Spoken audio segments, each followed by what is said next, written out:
Hey everyone, tonight we're stepping into the most sacred and mysterious realm of Middle-earth, ancient Valinor, the undying lands, to uncover one of its most intriguing hidden secrets. The kind of truth that has been whispered about in the halls of Valinor, where the Valar themselves once walked in greater glory, and where the very light of the two trees still echoes in forgotten corners of memory. It's a story filled with unexpected revelations about the music of creation itself, lost knowledge from before the marring of Arda, and truths that were buried beneath millennia of sorrow and the fading of the world.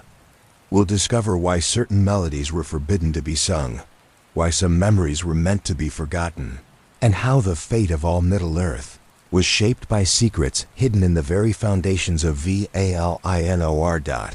So before we begin this journey together, take a moment to hit that like button if you're ready for tonight's adventure into the blessed realm. And don't forget to subscribe if you enjoy these deep explorations into Tolkien's most sacred lore. Drop a comment and let me know what part of the world you're listening from. I love seeing our global community come together for these stories of ancient days. Now, get comfortable. Maybe adjust your lighting to something soft and warm like the glow of Lorelin. Settle into your favorite spot, and let's begin tonight's journey together into the deathless lands, where time moves differently and ancient sorrows still sing in the wind. In the deepest vaults beneath Valinor, where even the Valar tread softly, there lies a chamber that should not exist. Its walls are carved from crystallized music, each surface reflecting not light, but sound itself. The very air shimmers with half-remembered melodies, and when you breathe, you taste the echo of songs that were never meant to be sung by mortal or immortal throat. This is where our tale begins. In the moment when a keeper of memories discovers that the greatest secret of creation is not what was added to the music of the Aenir, but what was taken away. Picture, if you will, the moment when the roots of Lorelin herself begin to sing. Not with the golden voice of light and growth, but with something far older, something that existed before the first note of the great music rang across the void. The roots remember what the branches have forgotten, and their song carries the weight of cosmic sorrow.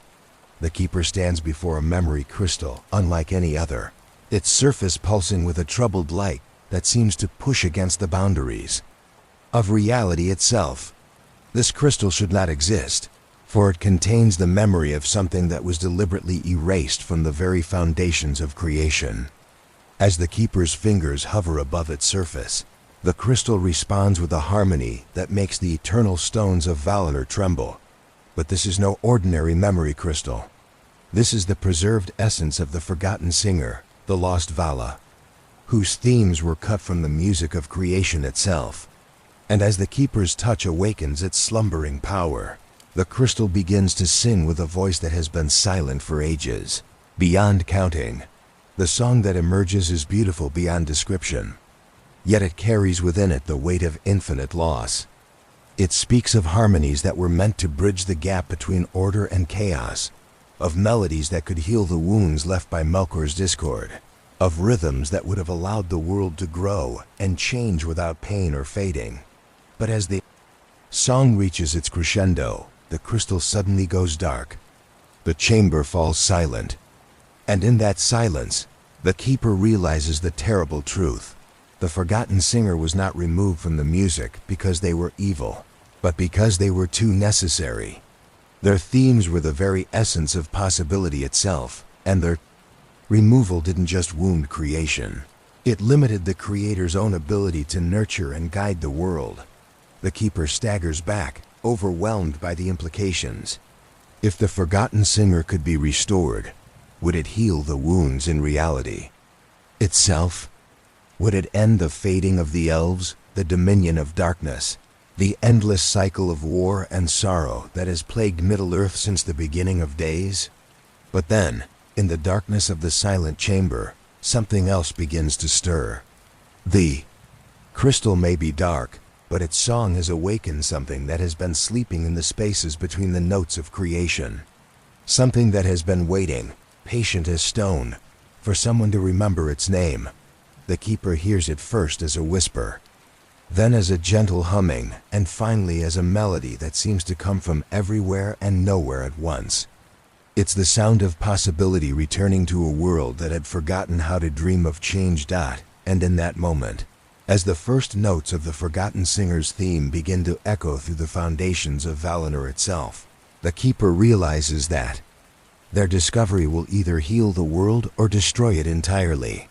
For some secrets are too powerful to remain hidden, and some songs, once begun, must be sung to their conclusion, no matter the cost. The memory crystal pulses once more, and in its light, the keeper sees visions of what was, what is, and what might yet be. The song of the Forgotten Singer is awakening, and with it, the power to remake the very fabric of existence itself.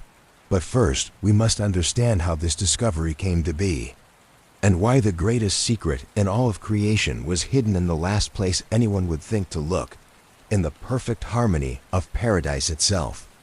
You are a keeper of memories, one of the Maiar who tends to the great libraries of Valinor. For ages uncounted, you have preserved the songs and stories of the Aenir, cataloging every note of the great music that shaped the world. Your study overlooks the Calasyria, the great pass where the light of the two trees once streamed toward Middle-earth, and its crystalline walls are lined with memory crystals, each one containing fragments of the music of creation. But recently, you have discovered something that troubles your mortal heart. Gaps exist in the records, not mere forgotten passages, but deliberate silences carved into the very fabric of recorded history. Some crystals are dark, their contents seemingly erased, while others flicker with uncertain light, as if struggling to remember something that was meant to be forgotten. The discovery began 3 months ago, when you noticed that certain harmonic sequences in the ancient songs simply stopped, leaving empty spaces where notes should have been. At first, you attributed this to the natural decay of even immortal memory, but as you delved deeper, you realized the gaps followed a pattern. They weren't random omissions, but surgical removals, as precise as a master smith removing flaws from precious metal. Your dwelling sits in the heart of Valinor, where the music of the Valar creates a constant symphony of creation and renewal. The walls themselves are formed from living crystal that resonates with the ongoing themes of the Aenir, and normally, the harmonies flow through your chambers like gentle streams of liquid light.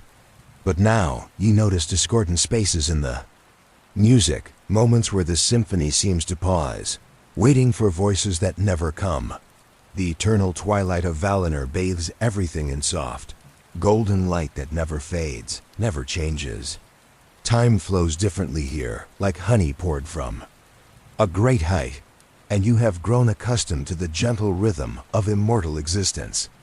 The scent of Malern trees drifts through your open windows, carrying with it the distant music of the Valar, as they continue their great work of preserving and beautifying the world.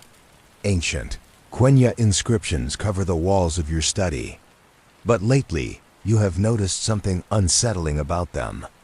When you look directly at the writing, the words appear normal, but from the corner of your eye, you catch glimpses of letters that seem to shift and change. Sometimes entire passages appear to be present, only to vanish when you turn your full attention to them. Your contemplation is interrupted by a soft chiming at your door. The sound carries within it the music of the sea, and you recognize your visitor before she even speaks. Eluing, wife of Erendil the Mariner, stands in your doorway, her form radiating the gentle light that comes from one who has passed through death and transformation to reach the undying lands. Her presence brings with it the memory of distant shores and the cry of seabirds, for she has retained the ability to take wing and soar above the waves of Belagare. But today, her face is troubled, and her usual serene demeanor is clouded with concern. "Keeper of memories," she says, her voice carrying the music of both wind and wave. "I come to you with a request that may seem strange, but I believe you are the only one who can help us understand what is happening to the very foundations of our blessed realm." You gesture for her to enter, and she moves with the fluid grace of one who has mastered both earthly and celestial forms of existence. As she settles into the chair across from your desk, you notice that even she seems affected by the strange gaps in harmony. Her movements occasionally pause, as if she is listening for something that should be there but isn't. My husband has been experiencing dreams during his eternal voyage, she continues, her words measured and careful. Visions of a time before the creation of Arda, when the music contained themes that are now absent from all our memories. He speaks of harmonies that bridge the gap between order and chaos, melodies that could heal the deepest wounds of creation itself. The mention of healing wounds strikes you deeply, for you have sensed that something fundamental is broken in the world, something that goes beyond the obvious discord sown by Melkor's rebellion. The very fabric of reality seems to ache with an absence that cannot be filled by any known melody or harmony. Elwing reaches into her robes and produces a small crystal, no larger than her palm, but it pulses with an inner light that makes the air around it shimmer. 3 nights ago, Erendil discovered this hidden beneath the roots of where Laurelin once grew. It was buried so deep that even the Valar seem to have forgotten its existence. As she places the crystal on your desk, you feel a tremor run through the very stones of Valinor. The crystal's light is unlike anything you have ever seen, neither the gold of Laurelin nor the silver of Telperion, but something that seems to exist in the spaces between all known forms of illumination. The moment he touched it, Elwing whispers. The crystal began to sing, but its song was not of joy or sorrow, light or darkness. It was the song of possibility itself, of paths not taken and harmonies that were deliberately removed from the great music. You lean forward, you're immortal, senses focused entirely on the strange artifact. Even without touching it, you can feel the crystal's resonance with the gaps in your own memory, the empty spaces where knowledge should exist, but has been carefully excised.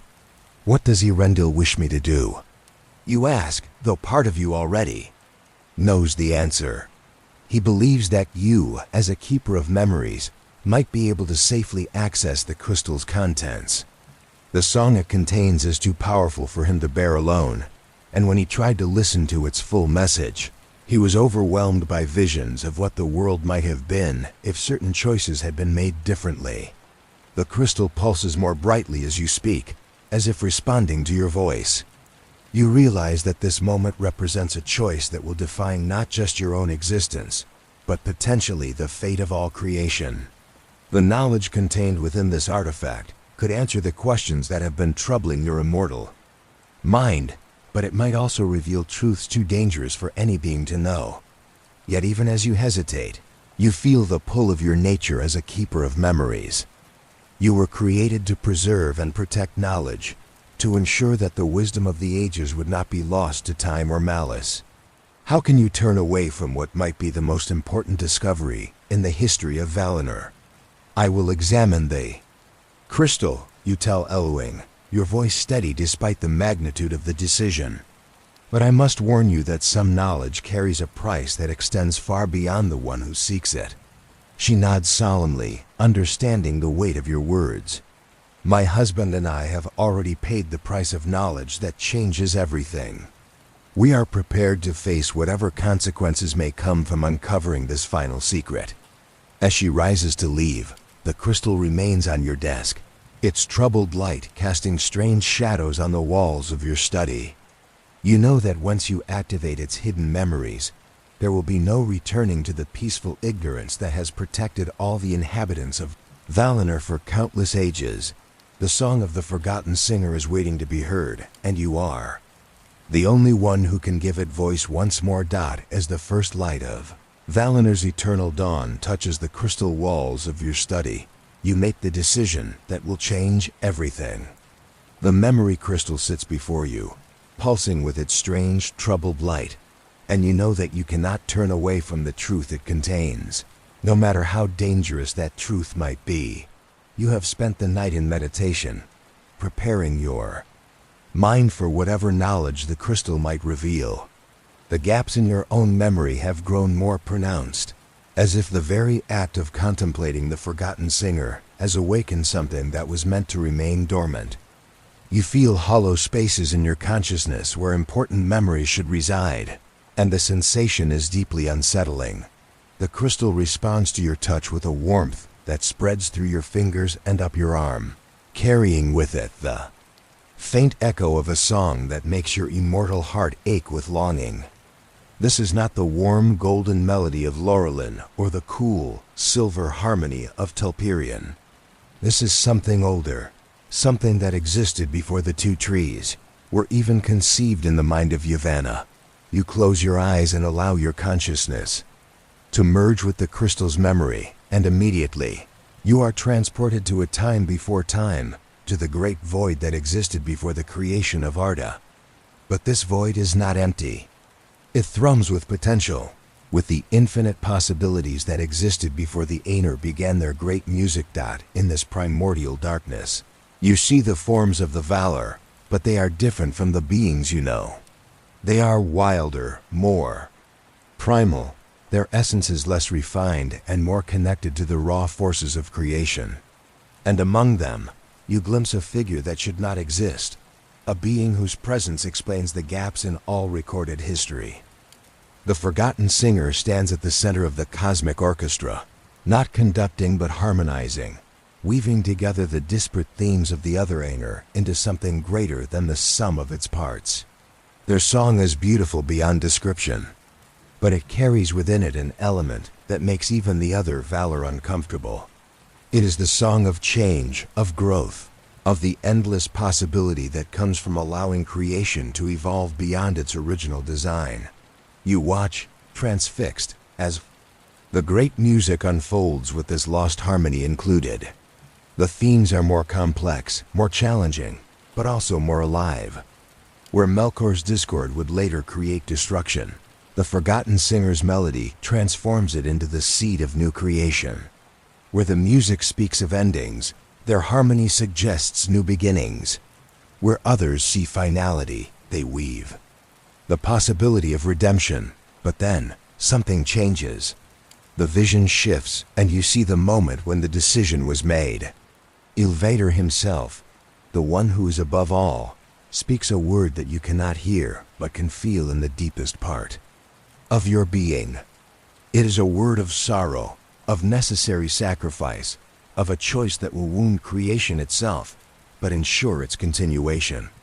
The forgotten singer's themes begin to fade from the great music, not violently but gradually, like a voice growing distant.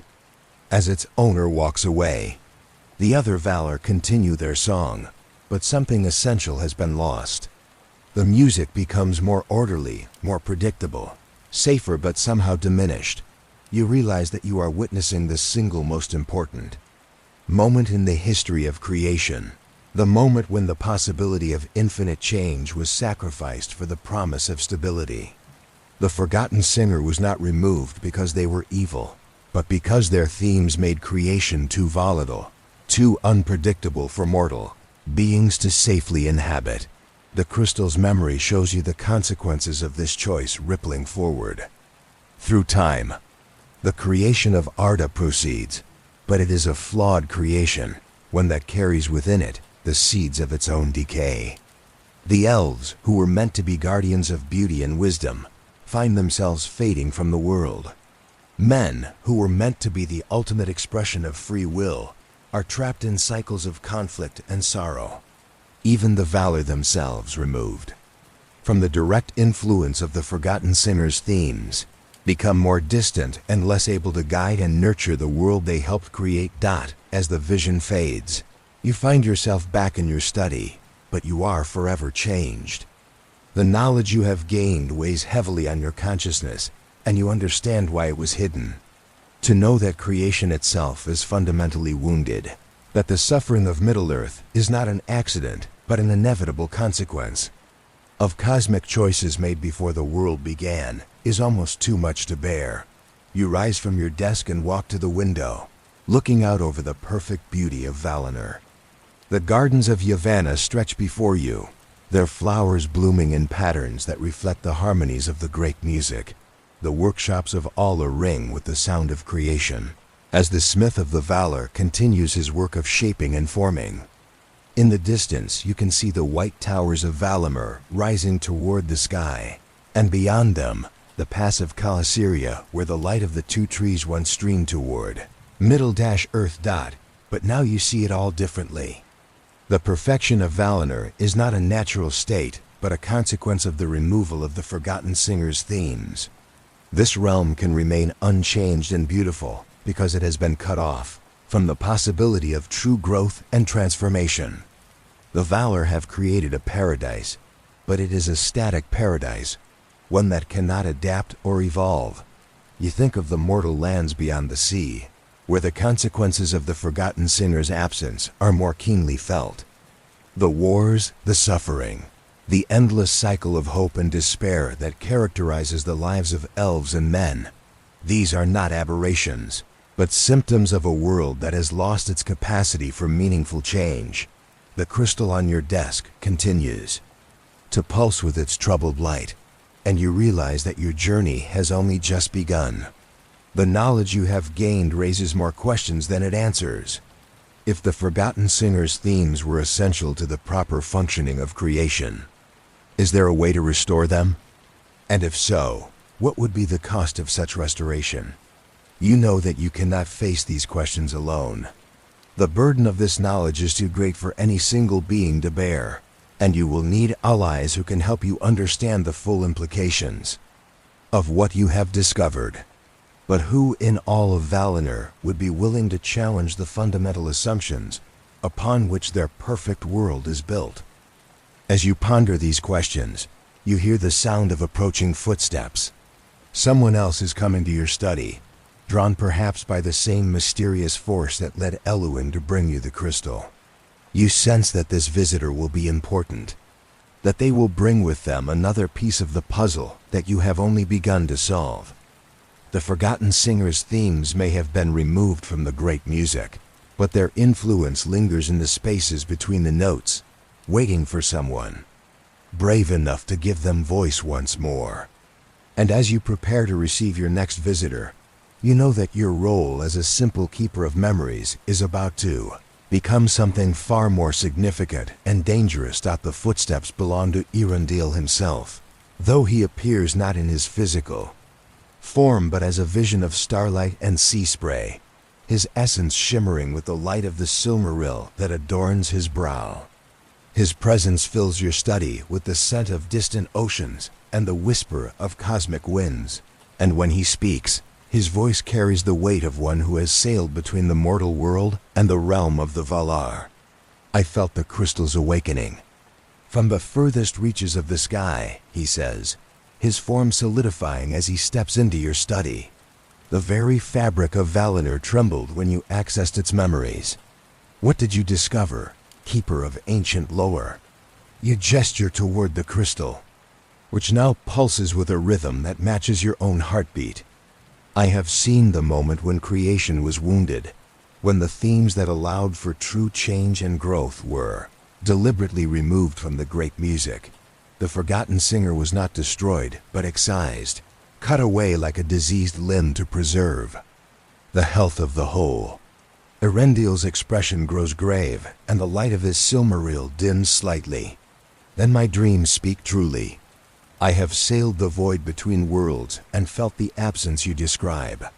There are currents in the cosmic winds that lead nowhere, melodies in the music of the spheres that end abruptly, as if the singer suddenly fell silent in the middle of their song. As he speaks, you notice something extraordinary happening to the memory crystal. Its surface begins to display images, not of the past but of places that exist in the present moment. You see glimpses of Middle-earth, but these are not the familiar landscapes described in the songs and stories. These are hidden places, secret corners of the world where the Forgotten Singer's influence still lingers like morning mist. Deep beneath the roots of the old forest, where the ancient trees remember the elder days, there's a glade where no sunlight has ever fallen. Here, the trees grow in patterns that defy natural law, their branches intertwining to form complex geometries that hurt the mind to contemplate. The very air in this glade shimmers with possibility, and sometimes, when the wind is still, you can hear the faint echo of a song that was never meant to be sung. In the depths of Moria, beyond even the deepest halls that the dwarves ever delved, there are chambers carved not by tools, but by music itself. The stone walls bear inscriptions, in no known language, symbols that seem to move and shift when observed. These chambers exist in the spaces between the physical and the spiritual, accessible only to those who can perceive the gaps in reality where the Forgotten Singer's themes once flowed. Far to the south, in lands that no map has ever recorded, there stands a tower that casts no shadow, built from a substance that is neither stone nor metal, but crystallized potential.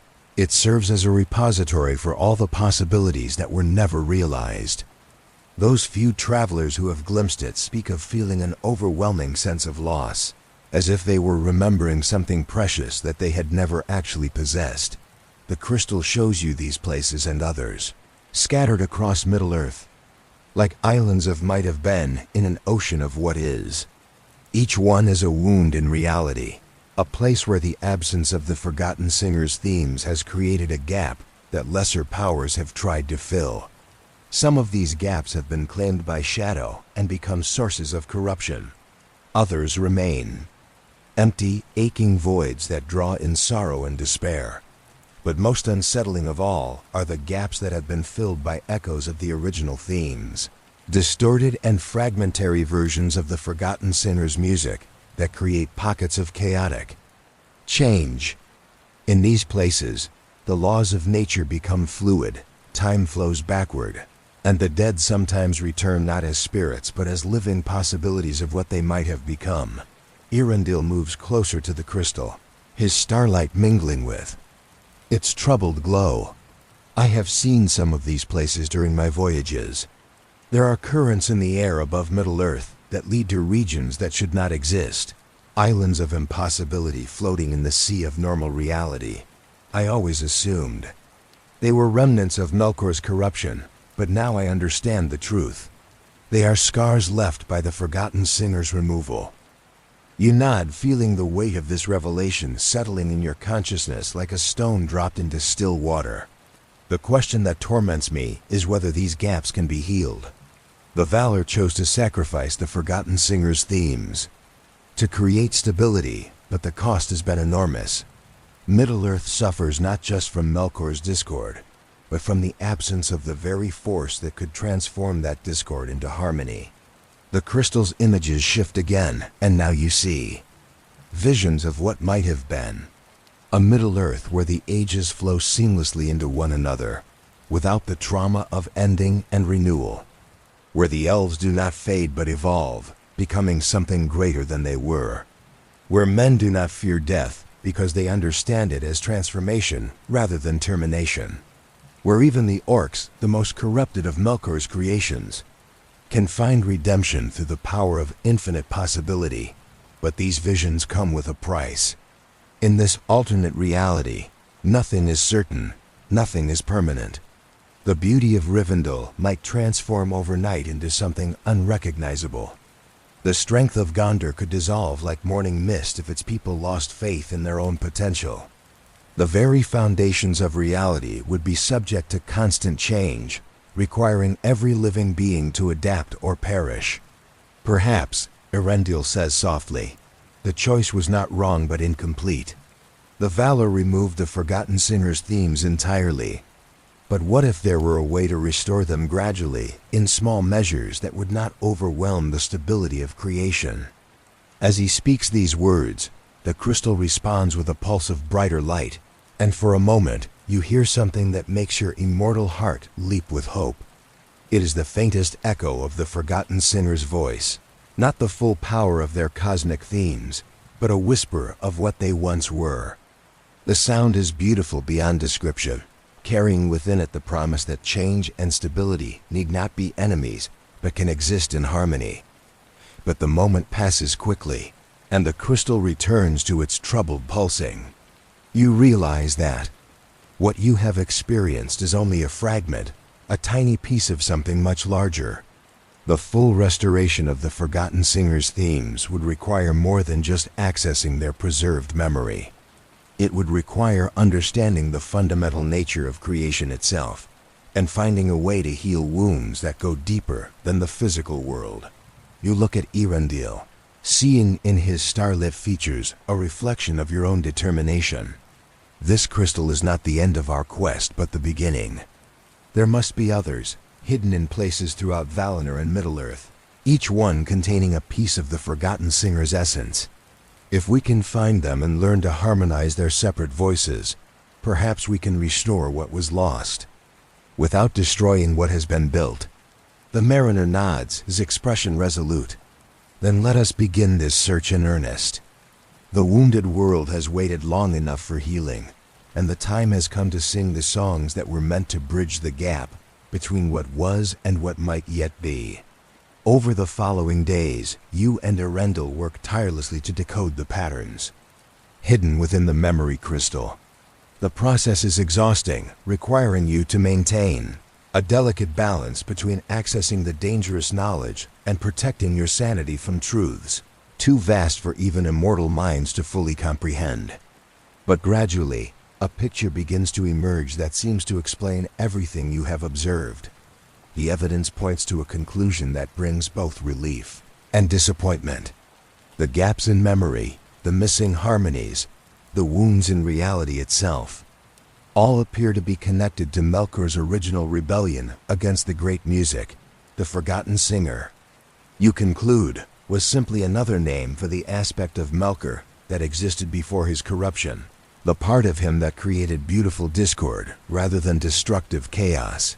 When Melkor fell to darkness and became the enemy of all creation, the Valar were forced to remove not just his corrupted themes, but also the beautiful harmonies he had contributed before his fall.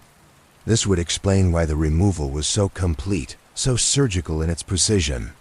They could not risk leaving any trace of Melkor's influence in the ongoing music, even the parts that had once been beneficial. The memory crystal, in this interpretation, contains the preserved essence of Melkor's original creative power before it was twisted by pride and malice. The strange gaps in reality are places where his beneficial influence was torn away along with his corruption, leaving wounds that have never properly healed. Elendil finds this explanation satisfying, and even you must admit that it fits the evidence better than the more disturbing possibility you had initially considered. The mariner speaks of the relief he feels at understanding that the Valar's choice was not a cosmic mistake but a necessary sacrifice made to protect creation from further corruption. It explains so much, he says, standing by the window of your study as the eternal twilight of Valinor paints the sky in shades of gold and silver. The melancholy that even we immortals feel, the sense that something beautiful has been lost. Forever, we are mourning not a separate being, but the good that existed in Melkor before his fall. You nod, wanting to share his relief, but something deep in your consciousness refuses to accept this simple explanation. The crystal continues to pulse with its troubled light, and sometimes, in the quiet moments between your discussions, you hear whispers that seem to come from somewhere beyond the preserved memories. These whispers speak of truths that go deeper than the surface explanation you have constructed. But for now, you choose to embrace the comfort of a mystery solved. The terrible weight of cosmic responsibility lifts from your shoulders, and you begin to make plans for safely storing the crystal, and perhaps even sharing your discoveries with the other Valar. If the missing harmonies are simply remnants of Melkor's uncorrupted creativity, then perhaps they can be studied and understood without risking the stability of creation. It is Eluin who first voices the doubts that you have been trying to suppress. She arrives at your study on the third day after your revelation, her form more solid and present than you have ever seen it. The transformation that allowed her to take wing has also given her a unique perspective on the nature of change and possibility, and her mortal origins make her sensitive to truths that immortal minds might overlook. I have been listening to the wind, she says without preamble, settling into the chair across from your desk. The same wind that carries my husband across the sky and brings news from the farthest reaches of creation.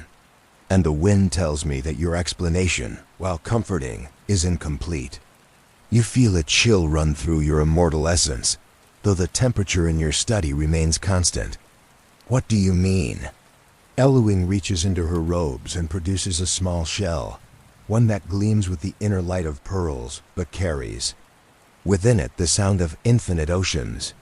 This shell was given to me by Ulmo himself when I first arrived in Valinor.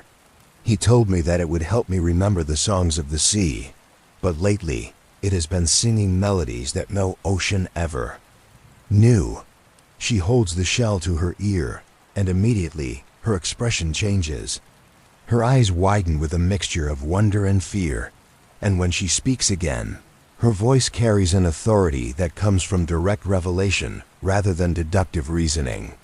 The melodies I hear are not echoes of Melkor's goodness, she says. Firmly, they are something else entirely, something that existed independently of all the Valar, including him.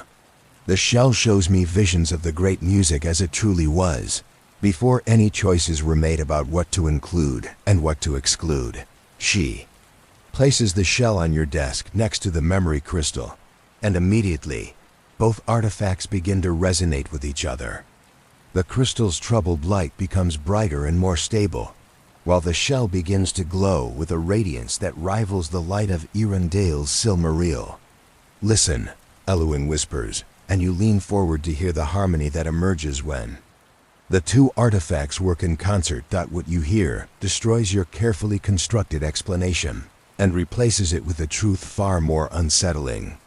The melody that flows from the combined artifacts is definitely not Melkor's voice, corrupted or otherwise.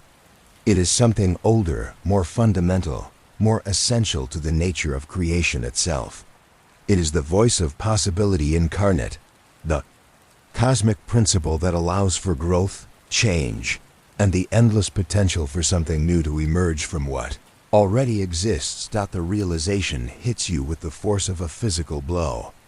The Forgotten Singer was not an aspect of Melkor, but a separate being entirely, one whose themes were so integral to the proper functioning of creation that their removal has left reality itself fundamentally damaged.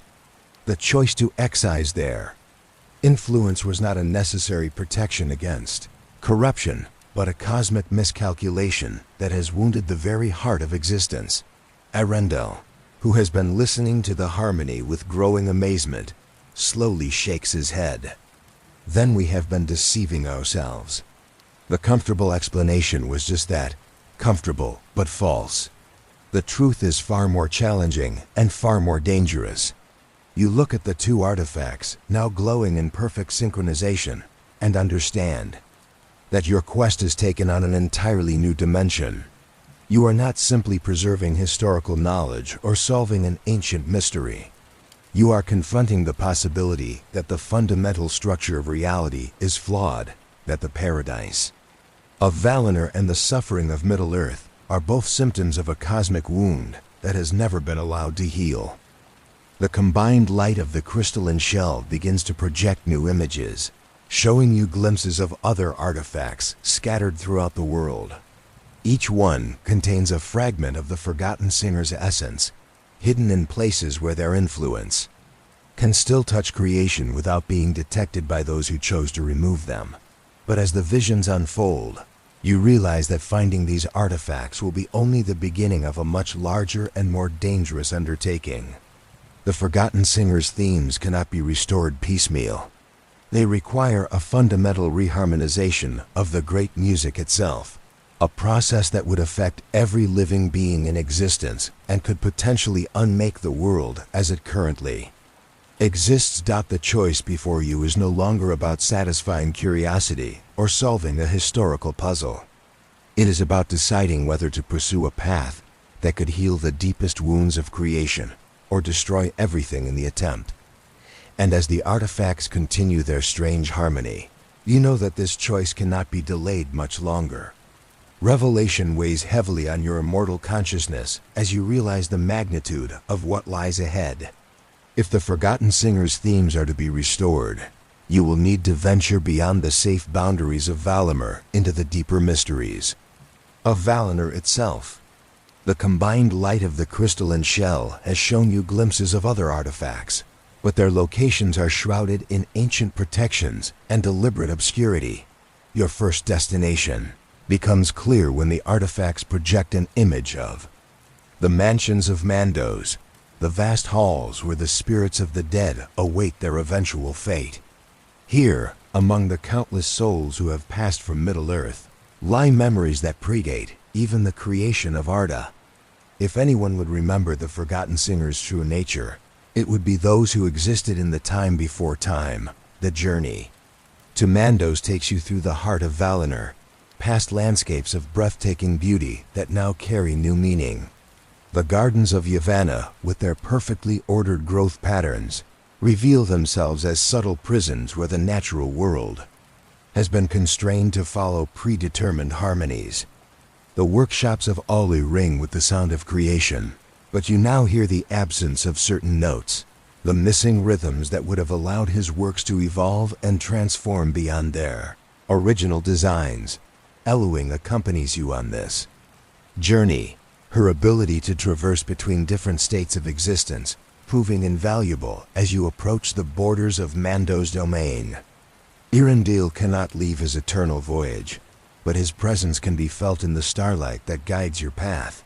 And sometimes, when the wind is right, you hear his voice carrying words of encouragement across the vast distances. The mansions of Mandos exist in a realm where time moves differently, where the linear progression of moments gives way to something more fluid and complex. Here, the recently dead mingle with spirits who have waited for ages beyond counting, and the boundaries between memory and reality become permeable. The very architecture of the halls reflects this temporal fluidity, with corridors that lead to different eras and chambers that exist in multiple time periods. Simultaneously, Mandos himself receives you with the grave courtesy befitting his role as judge of the dead, but you sense an undercurrent of unease in his demeanor. The Lord of the Dead is intimately familiar with the patterns of existence and cessation, and your presence here, carrying artifacts that resonate with Forbidden's harmonies, disturbs the careful order he has maintained for countless ages. Keeper of memories, he says, his voice carrying the weight of infinite sorrow and infinite patience. You seek knowledge of things that were meant to remain hidden. The dead who come to my halls bring with them memories of their mortal lives, but some carry older knowledge, wisdom that predates their own existence. Is this what draws you to my domain? You explain your quest and show him the crystalline shell, watching as their combined light creates strange shadows on the walls of his receiving chamber. Mando studies the artifacts with eyes that have seen the rise and fall of countless ages, and when he speaks again, his tone has shifted to something approaching reverence. I have felt the absence you seek to understand, he admits. In the deepest halls of my mansion, there are chambers where certain spirits refuse to rest. They are not evil or corrupted, but they carry within themselves an echo of something that was removed from creation. Their presence creates disturbances in the natural order of death and renewal, ripples that extend far beyond these halls. He leads you deeper into his domain, through corridors lined with tapestries that depict the entire history of Arda, from its creation to its prophesied ending. But as you walk, you notice gaps in these tapestries, spaces where threads have been removed so skillfully that most observers would never detect their absence. Only by studying the overall pattern can you see where the design has been altered. The chamber Mandos brings you to exists in a state of perpetual twilight, lit not by the usual luminescence of Valinor, but by a soft, diffused glow that seems to emanate from the very air itself. Here, gathered in small groups throughout the vast space, are spirits unlike any you have encountered in your long existence. These beings retain the forms they possessed in life, but their substance seems somehow more fluid, more responsive to the currents of possibility that flow through this hidden chamber. They move with a grace that suggests they exist partially outside the normal constraints of physical existence. And when they speak, their voices carry harmonies that make your immortal heart ache with longing. These are the listeners, Mandos explains, his voice dropping to a whisper out of respect for the profound nature of what you are witnessing. They are souls who, in life, possessed an unusual sensitivity to the missing aspects of creation. Bards who heard melodies that were never composed, seers who glimpsed futures that could never come to pass, children who dreamed of impossible colors and impossible shapes. As you move among the listeners, you begin to understand the true scope of the Forgotten Singer's influence. These spirits are not simply individuals who happen to be sensitive to cosmic harmonies. They are fragments of the Forgotten Singers, consciousness scattered across time and incarnated in mortal forms. Each one carries within themselves a piece of the missing themes, preserved through death and brought to this sacred space, where they can exist without disrupting the stability of creation. One of the listeners approaches you, a figure whose ethereal form shifts between that of an elf maid and something more primal, more connected to the raw forces of nature. When she speaks, her voice carries the music of wind through ancient forests and water flowing over stones, worn smooth by countless years. "We have been waiting for you," she says, and her words resonate with the artifacts you carry, causing them to pulse with renewed brightness. "We have preserved the fragments of the song that must not be sung, keeping them safe until the time came when someone would be brave enough to attempt their restoration." She gestures to the other listeners, and you realize that each one represents a different aspect of the Forgotten Singer's cosmic themes. Here's the harmony of endless change. They're the melody of infinite possibility. In one corner, a group maintains the rhythm of transformation without destruction, while in another, spirits preserve the counterpoint that allows order and chaos to exist in perfect balance. "But we cannot restore the song alone," the listener continues. "We are only echoes, reflections of what once was. To truly heal the wounds in creation, the fragments must be reunited with their source, and that source lies hidden in places where even the Valar fear to tread." As she speaks, the combined presence of all the listeners begins to create a harmony that fills the chamber with something approaching the original power of the Forgotten Singer's themes. The air itself becomes alive with possibility, and for a moment, you glimpse what creation might have been if the cosmic surgery had never been performed. But the vision comes with a warning. The full restoration of the Forgotten Singer's themes would not simply heal the existing wounds in reality. It would fundamentally alter the nature of existence itself, transforming not just the world but every conscious being within it. Choice you face is not between healing and continued suffering, but between two entirely different forms of existence, each with its own gifts and its own terrible costs. The listeners begin to fade as the harmony reaches its crescendo, their forms becoming translucent as they prepare to impart their final gift. One by one, they approach you and Eluing, touching the artifacts you carry and transferring into them the fragments of forbidden knowledge they have preserved through death itself. With each transfer, you feel your understanding of the cosmic mystery deepening, but you also feel the weight of responsibility growing heavier. The path forward is becoming clearer, but so are the dangers that await any who would dare to restore what the Valar themselves chose to remove from creation. As you and Eluing emerge from the mansions of Mandos, the artifacts you carry have been transformed by the touch of the listeners. The memory crystal now pulses with a deeper, more complex rhythm, while Almost Shell has taken on new harmonies that speak of ancient currents flowing beneath the surface of all existence. But the knowledge you have gained comes with an overwhelming sense of the vast work that lies ahead. The listeners have shown you glimpses of other times, other ages when the Forgotten Singer's influence touched the world in ways both subtle and profound. You see now that the current state of Middle-earth, with its cycles of war and renewal, its fading magic and diminishing wonder, is not the natural progression of history, but the consequence of a cosmic imbalance that grows worse with each passing age. In the elder days, when the Silmarils still shone with the light of the two trees, the missing harmonies were less noticeable because the world itself was younger, more resilient. But as the ages have passed, the absence has become more pronounced. The fading of the elves, the shortening of men's lives, the gradual retreat of all that is magical and wonderful from the world, these are not inevitable processes, but symptoms of a reality slowly dying from the lack of the very force that could renew and transform it. Your path now leads you to the Tanaketal, the highest mountain in Valinor, where Manwë and Varda keep their watch over all of Arda. But you do not seek audience with the king and queen of the Valar.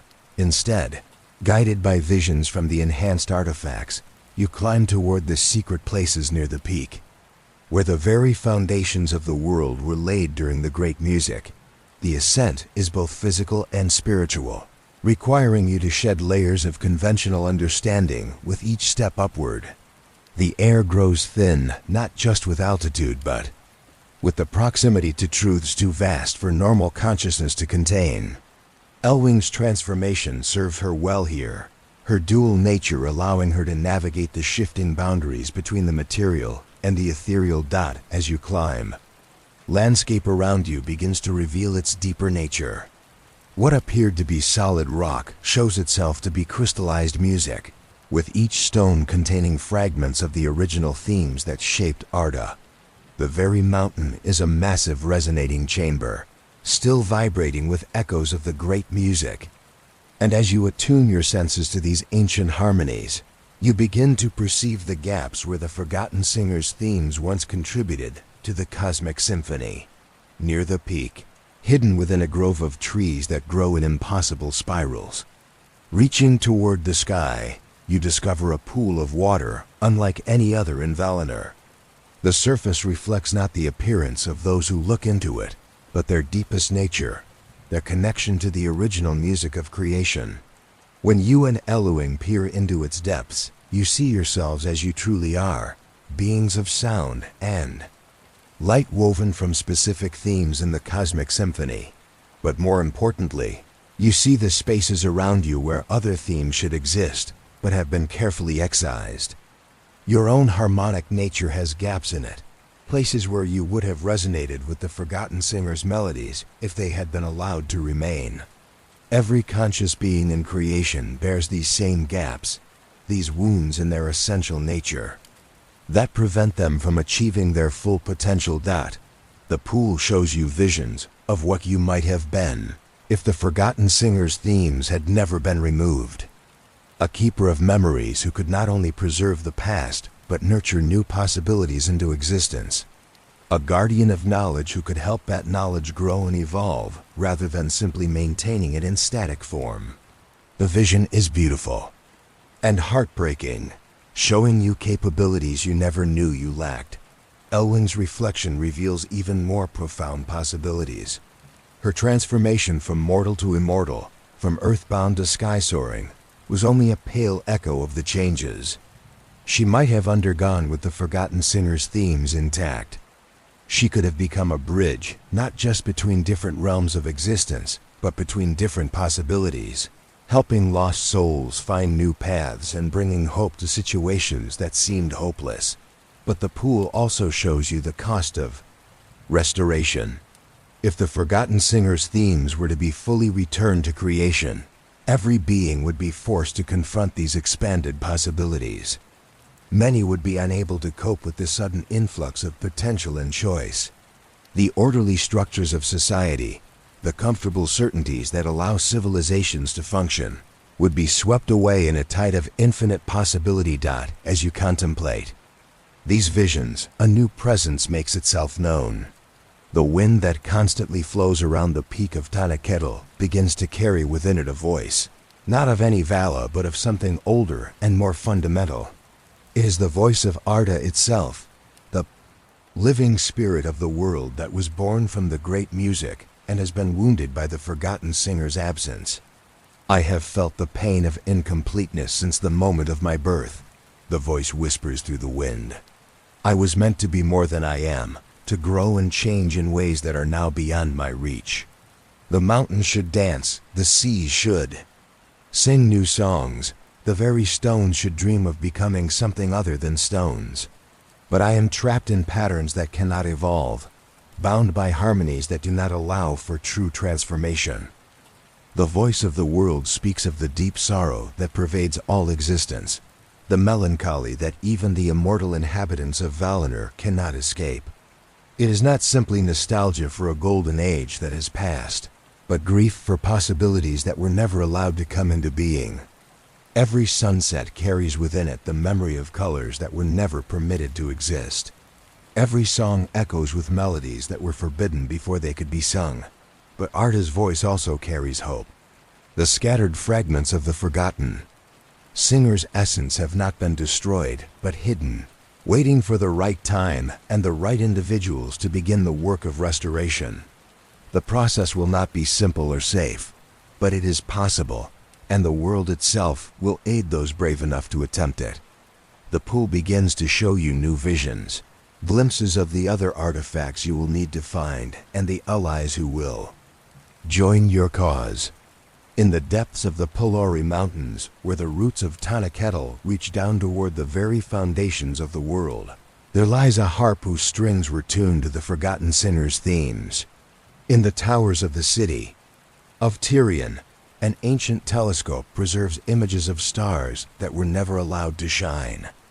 And in the gardens of Lorraine, where dreams take on physical form, there grows a flower that blooms only in response to the missing harmonies. Each artifact will bring you closer to understanding the full scope of the forgotten singer's cosmic role, but each will also increase the danger of your quest.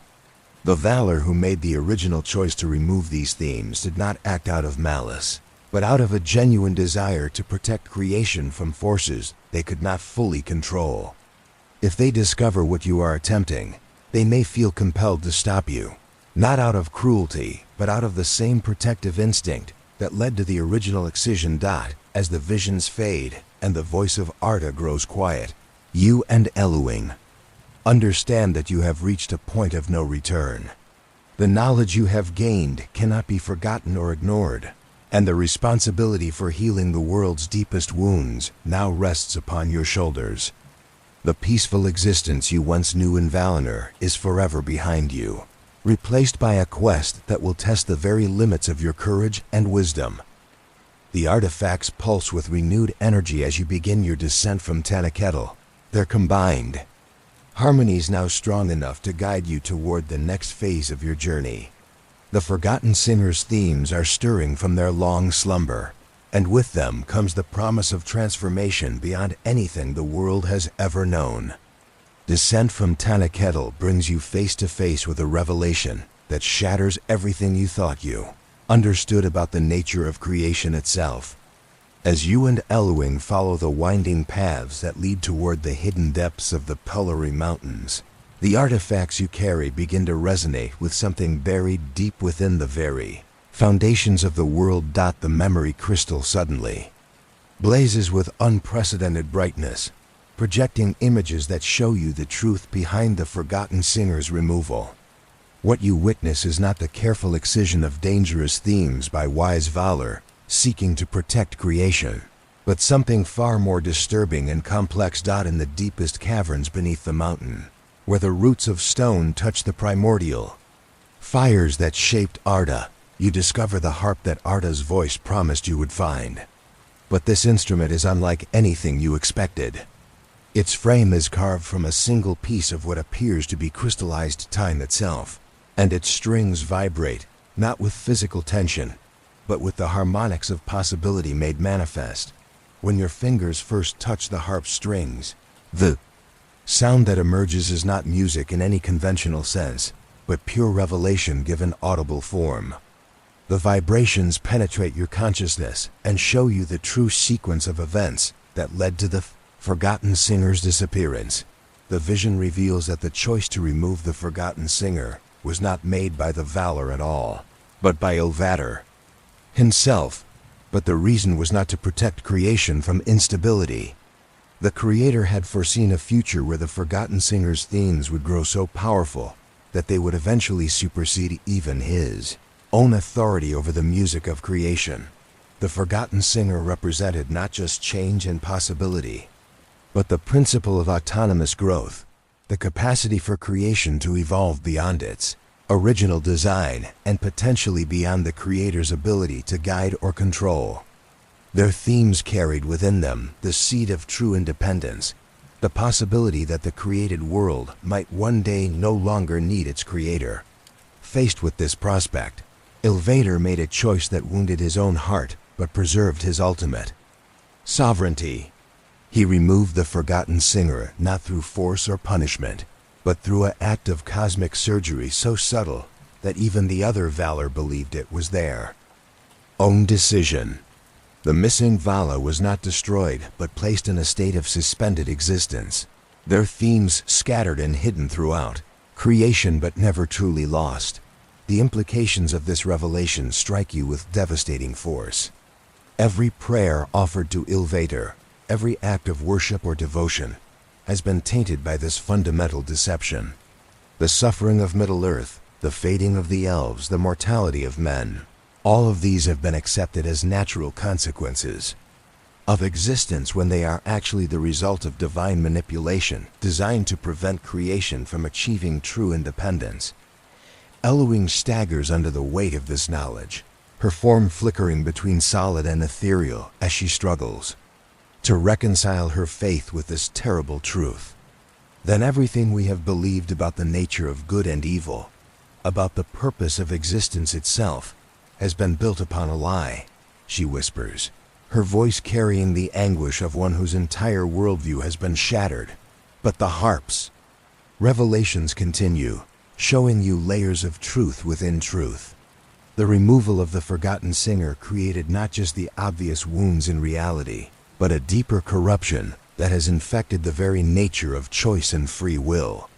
Without the themes of autonomous growth and independent possibility, every decision made by conscious beings has been subtly influenced by the Creator's will. Every act of apparent rebellion carefully contained within acceptable parameters. Even Melkor's corruption, you realize with growing horror, was not truly independent evil, but a necessary counterbalance to the removal of genuine possibility. With the Forgotten Singer's themes absent, creation required some form of discord to prevent complete stagnation. Melkor's rebellion served this function, providing change and growth through conflict and destruction rather than through the organic evolution that the Forgotten Singer's harmonies would have enabled. The crystalline shell you carry begin to pulse in synchronization with the harp, and together they project a vision of what restoration would truly mean. It would not simply heal the wounds in creation, but fundamentally alter the relationship between creator and created. The world would gain the capacity for true self-determination, the ability to grow and evolve in directions that even Ilvater cannot predict or control. Such a transformation would represent a form of cosmic maturity, the moment when creation comes of age and no longer requires parental guidance. But it would also mean accepting responsibility for consequences that could not be undone, embracing possibilities that might lead to outcomes beyond any current understanding of good or evil.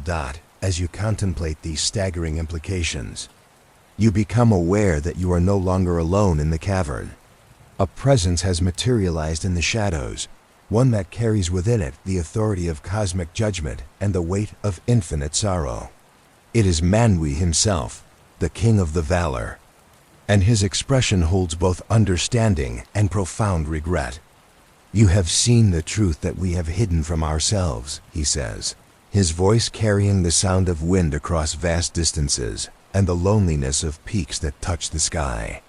"We believed that the choice to remove the Forgotten Singer was our own, made in wisdom and necessity. But now I understand that we were instruments of a will greater than our own, used to perform surgery upon creation itself." The presence of the mightiest of the Valar fills the cavern with power, but it is power tempered by uncertainty and doubt. Manwë approaches the harp with reverence, his fingers hovering over its strings as if he fears to touch them. I have felt the absence like a constant ache, he continues. The wind that I command carries within it the memory of songs it was never allowed to sing. The birds that serve me as messengers speak of visions they cannot fully remember, dreams of skies that were never permitted to exist. Even the eagles, mightiest of all flying creatures, carry within their hearts a sorrow they cannot name. Menhua's admission carries with it the weight of cosmic authority, acknowledging its own limitation. The being who has served as Ilvator's primary representative in Arda is confessing that he too has been deceived, that his role as protector and guide has been compromised by truths he was not allowed to perceive. The question now, he says, finally touching the harp strings and releasing a chord that makes the very mountains tremble, is whether we have the right to restore what was removed, knowing that such restoration would fundamentally challenge the authority of the Creator himself. Are we prepared to become rebels against the very source of our existence, even if that rebellion is in service of what we believe to be right?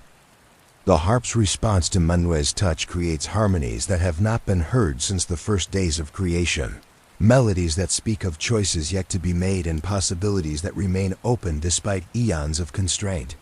In that moment, you understand that your quest has evolved beyond the simple restoration of missing cosmic themes into something far more profound and dangerous. You are no longer seeking to heal wounded creation, but to liberate it from the constraints imposed by its creator. The artifacts you carry are not just repositories of forgotten knowledge, but tools for cosmic revolution, instruments that could grant true independence to all of existence. The choice before you is no longer between healing and continued suffering, but between obedience and rebellion on a scale that encompasses all of reality. The weight of Manju's revelation settles upon you like the gravity of an entire world pressing down on your consciousness. As the Lord of the Winds stands beside the ancient harp, his normally serene countenance marked by the strain of cosmic doubt, you begin to perceive the true scope of the conspiracy that has shaped all existence.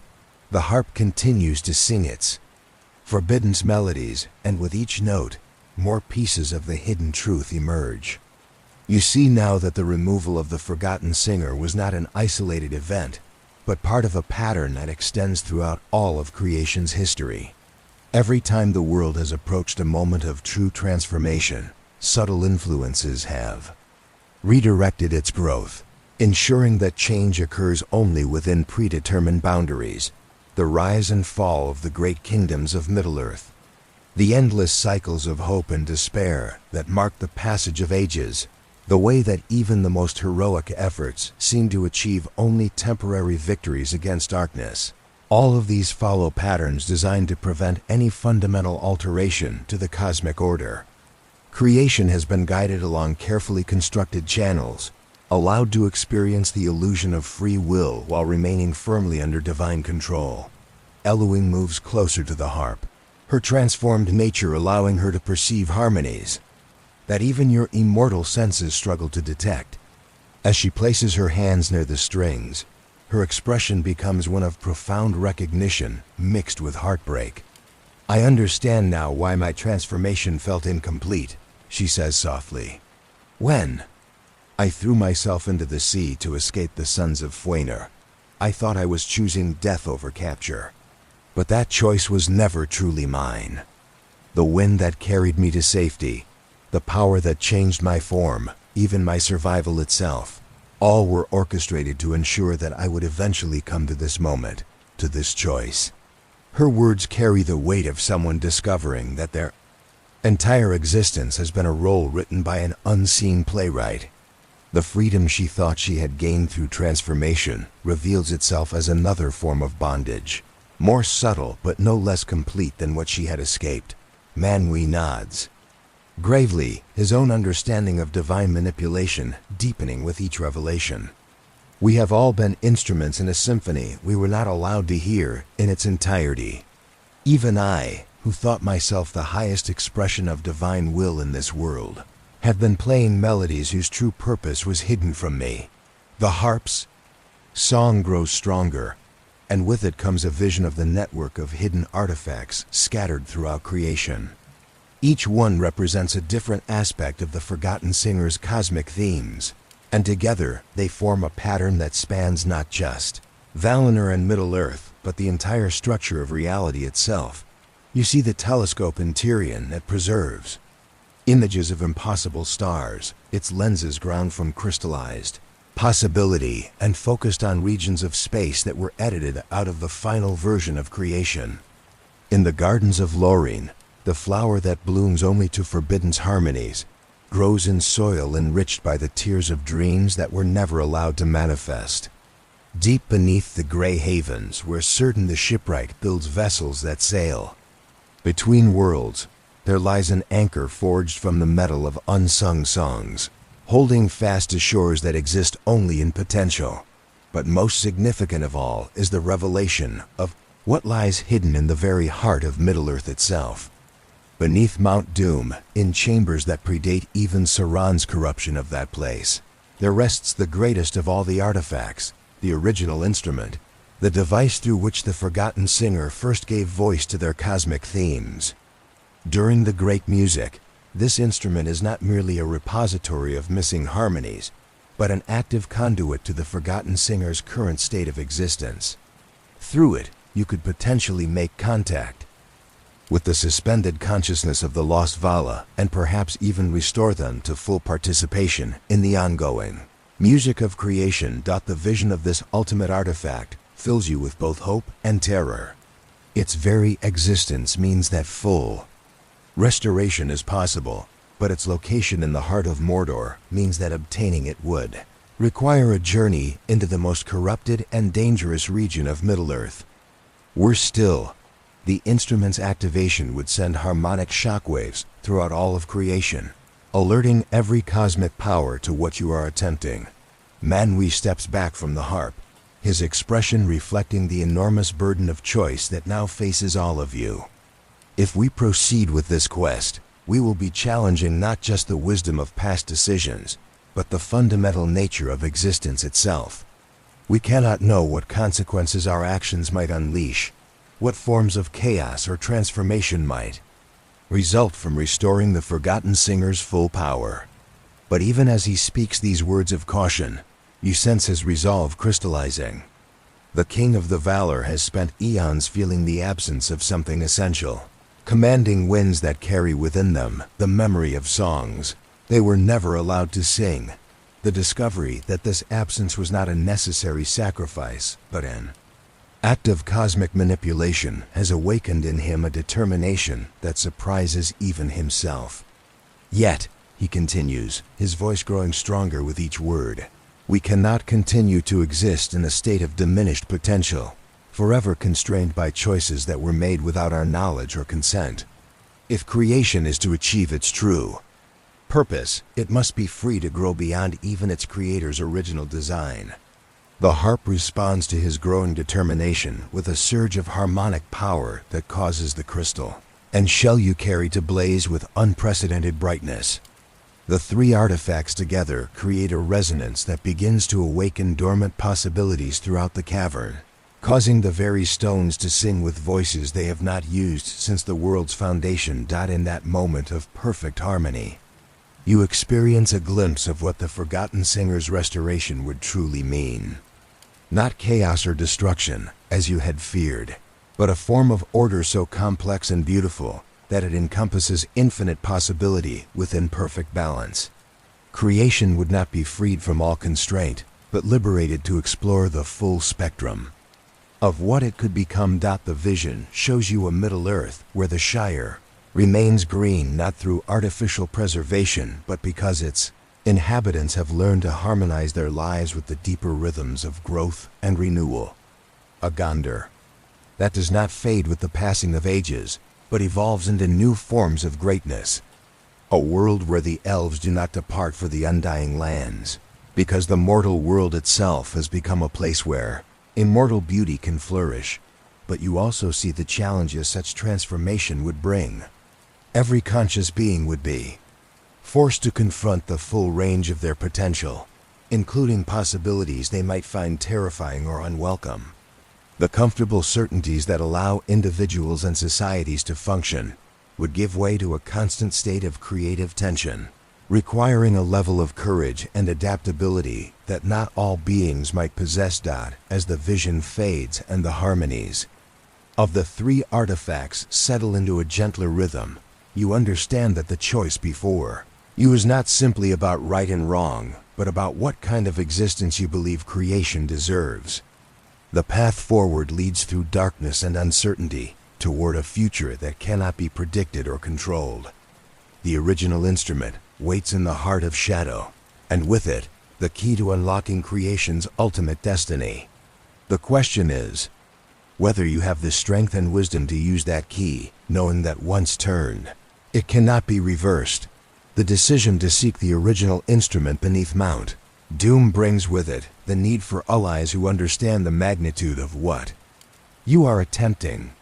Manwë, his authority as king of the Valar now tempered by his awareness of divine manipulation, begins to reach out to others who have felt the absence of the forgotten singer's themes in their own spheres of influence.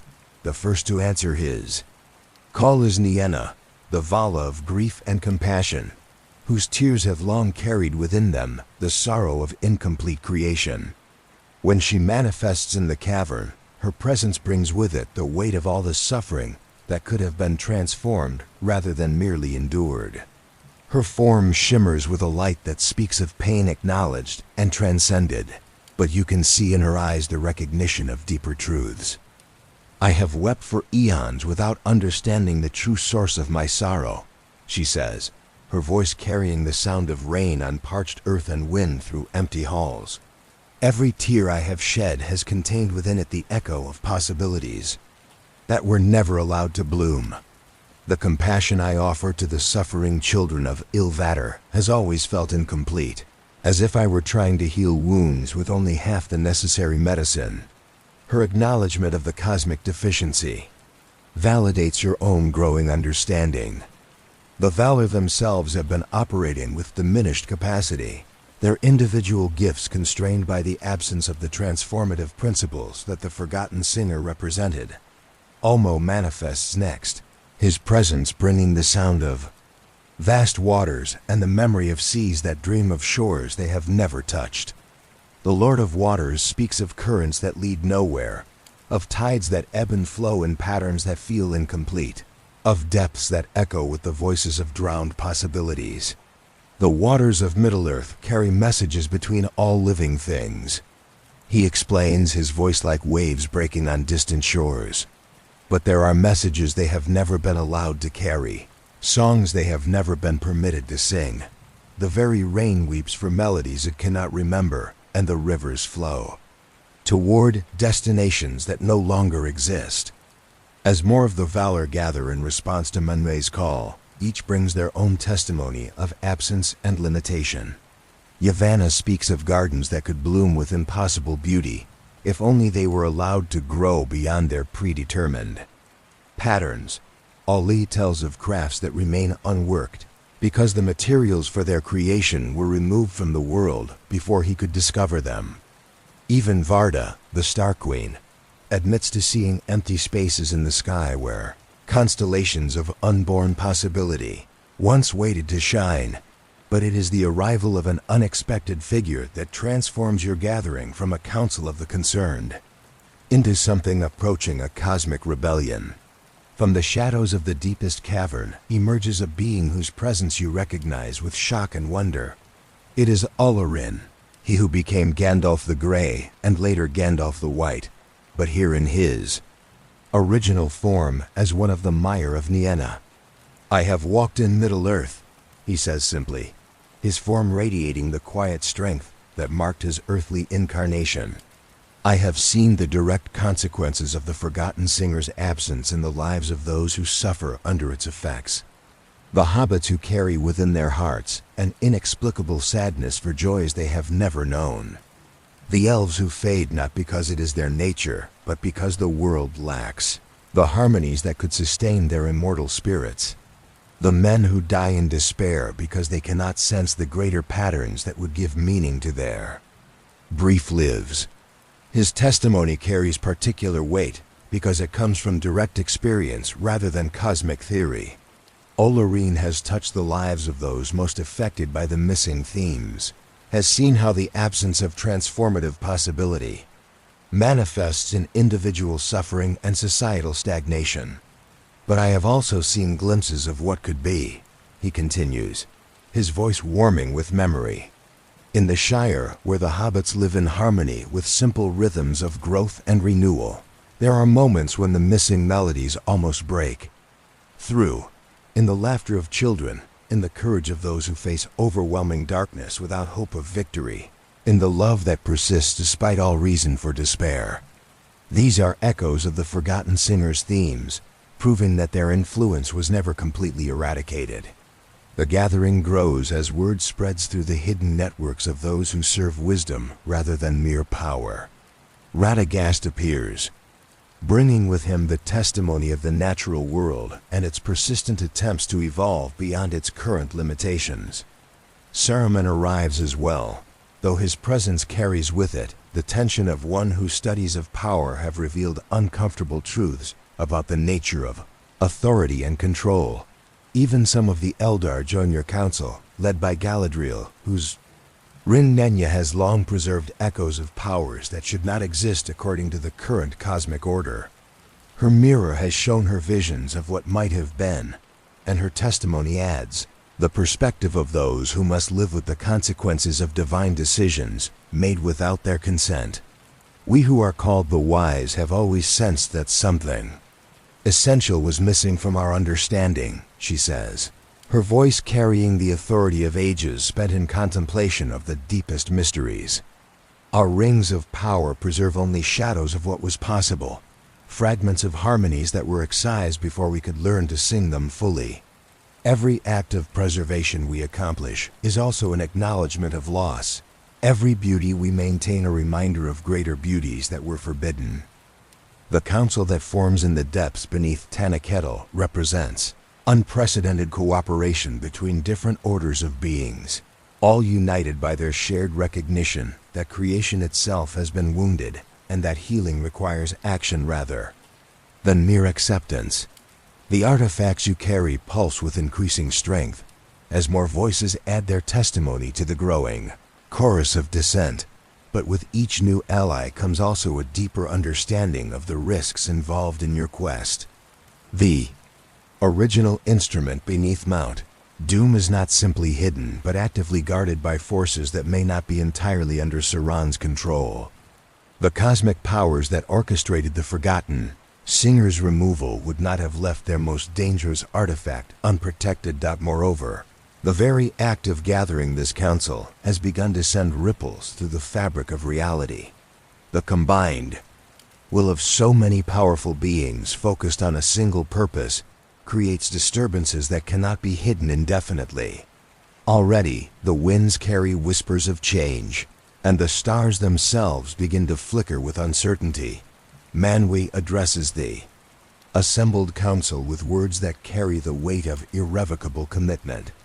We have reached the point where inaction itself becomes a choice. Either we accept the limitations that have been imposed upon creation and live forever with the knowledge of what might have been, or we risk everything to restore what was taken from us. The silence that follows his words is filled with the pulse sound of individual beings wrestling with the magnitude of the decision before them. Each member of the council must choose not just their own fate, but the fate of all existence, knowing that the consequences of their choice will echo through eternity. As the artifacts you carry sing their harmonies of possibility and loss, you understand that the true journey is only now beginning. The path to Mount Doom stretches before you, fraught with dangers both physical and spiritual, leading toward a confrontation that will determine whether creation achieves its ultimate potential or remains forever constrained by the fears of its creator. The weight of your decision settles upon the council like the shadow of an approaching storm. As the assembled Valar, Maiar, and Eldar commit themselves to the quest for the original instrument, you begin to sense the profound changes already rippling through the fabric of reality itself. The very act of choosing rebellion against cosmic constraint has awakened something that has slumbered since the world's foundation. The artifacts you carry no longer simply pulse with hidden harmonies but sing with voices that grow stronger with each passing moment. The memory crystal projects images of pathways through Middle-earth that lead toward Mount Doom, but these are not ordinary routes across the landscape. They are currents of possibility made visible, streams of potential that flow beneath the surface of the physical world and could carry your company swiftly to their destination, if you have the courage to follow them. But as your preparations begin, signs manifest throughout Valinor that your actions have not gone unnoticed by the being cosmic forces that originally orchestrated the Forgotten Singer's removal. The eternal light that bathes the undying lands begins to flicker with uncertainty, and the music of the Valar's ongoing creation takes on discordant notes that speak of divine displeasure. Most unsettling of all, you begin to experience moments where reality itself seems to stutter, brief instances where the world appears to freeze like a tapestry caught in an eternal moment. During these pauses, you glimpse figures moving through the frozen landscape, beings of such overwhelming presence that even your immortal senses cannot fully perceive them. These are the Guardians, the cosmic entities tasked with maintaining the current order of creation, and they are beginning to take notice of your rebellion.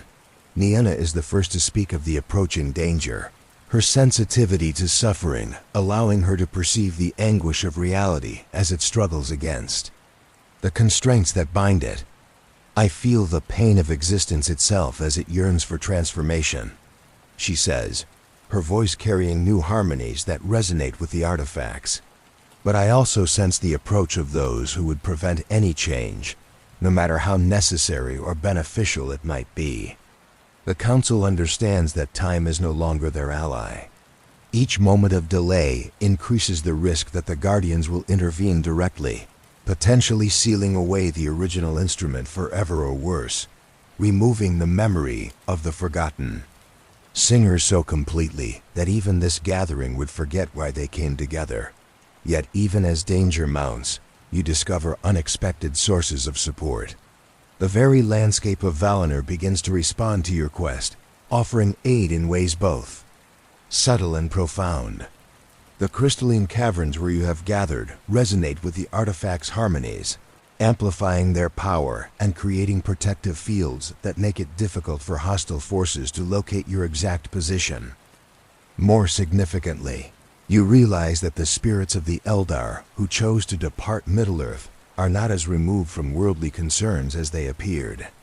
Elrond manifests within the council chamber, his presence carrying with it the weight of ages spent as a guardian of hidden knowledge. His arrival brings news that changes everything you thought you understood about the current state of Middle-earth. The ring-bearers were not chosen randomly, he reveals, his voice carrying the authority of one who has witnessed the deepest currents of history. Frodo's ability to bear the ring of power without being corrupted, Sam's capacity to resist its influence even briefly, Bilbo's unexpected discovery of the ring in Gollum's cave. All of these events were orchestrated by forces seeking to preserve fragments of the Forgotten Singer's influence in the world. His words illuminate connections you had not previously perceived. The Hobbit's resistance to corruption stems not from any inherent virtue, but from their proximity to the missing harmonies that still linger in the Shire. Their small acts of courage and compassion are echoes of the transformative themes that once allowed all beings to grow beyond their apparent limitations. Even Gollum's preservation of the ring for centuries served a purpose, Elrond continues. His tortured existence in the depths beneath the misty mountains placed him in contact with geological formations that still resonant with the original music. The ring absorbed these influences, becoming not just a tool of domination, but a repository of forbidden harmonies that influenced all who encountered it. This revelation reframes the entire history of the Third Age as a cosmic struggle between forces seeking to preserve the Forgotten Singer's legacy and those working to complete their erasure. The War of the Ring was not simply a conflict between good and evil, but a battle for the very nature of existence itself, with the ultimate victory remaining undecided. But Elrond brings more than historical perspective.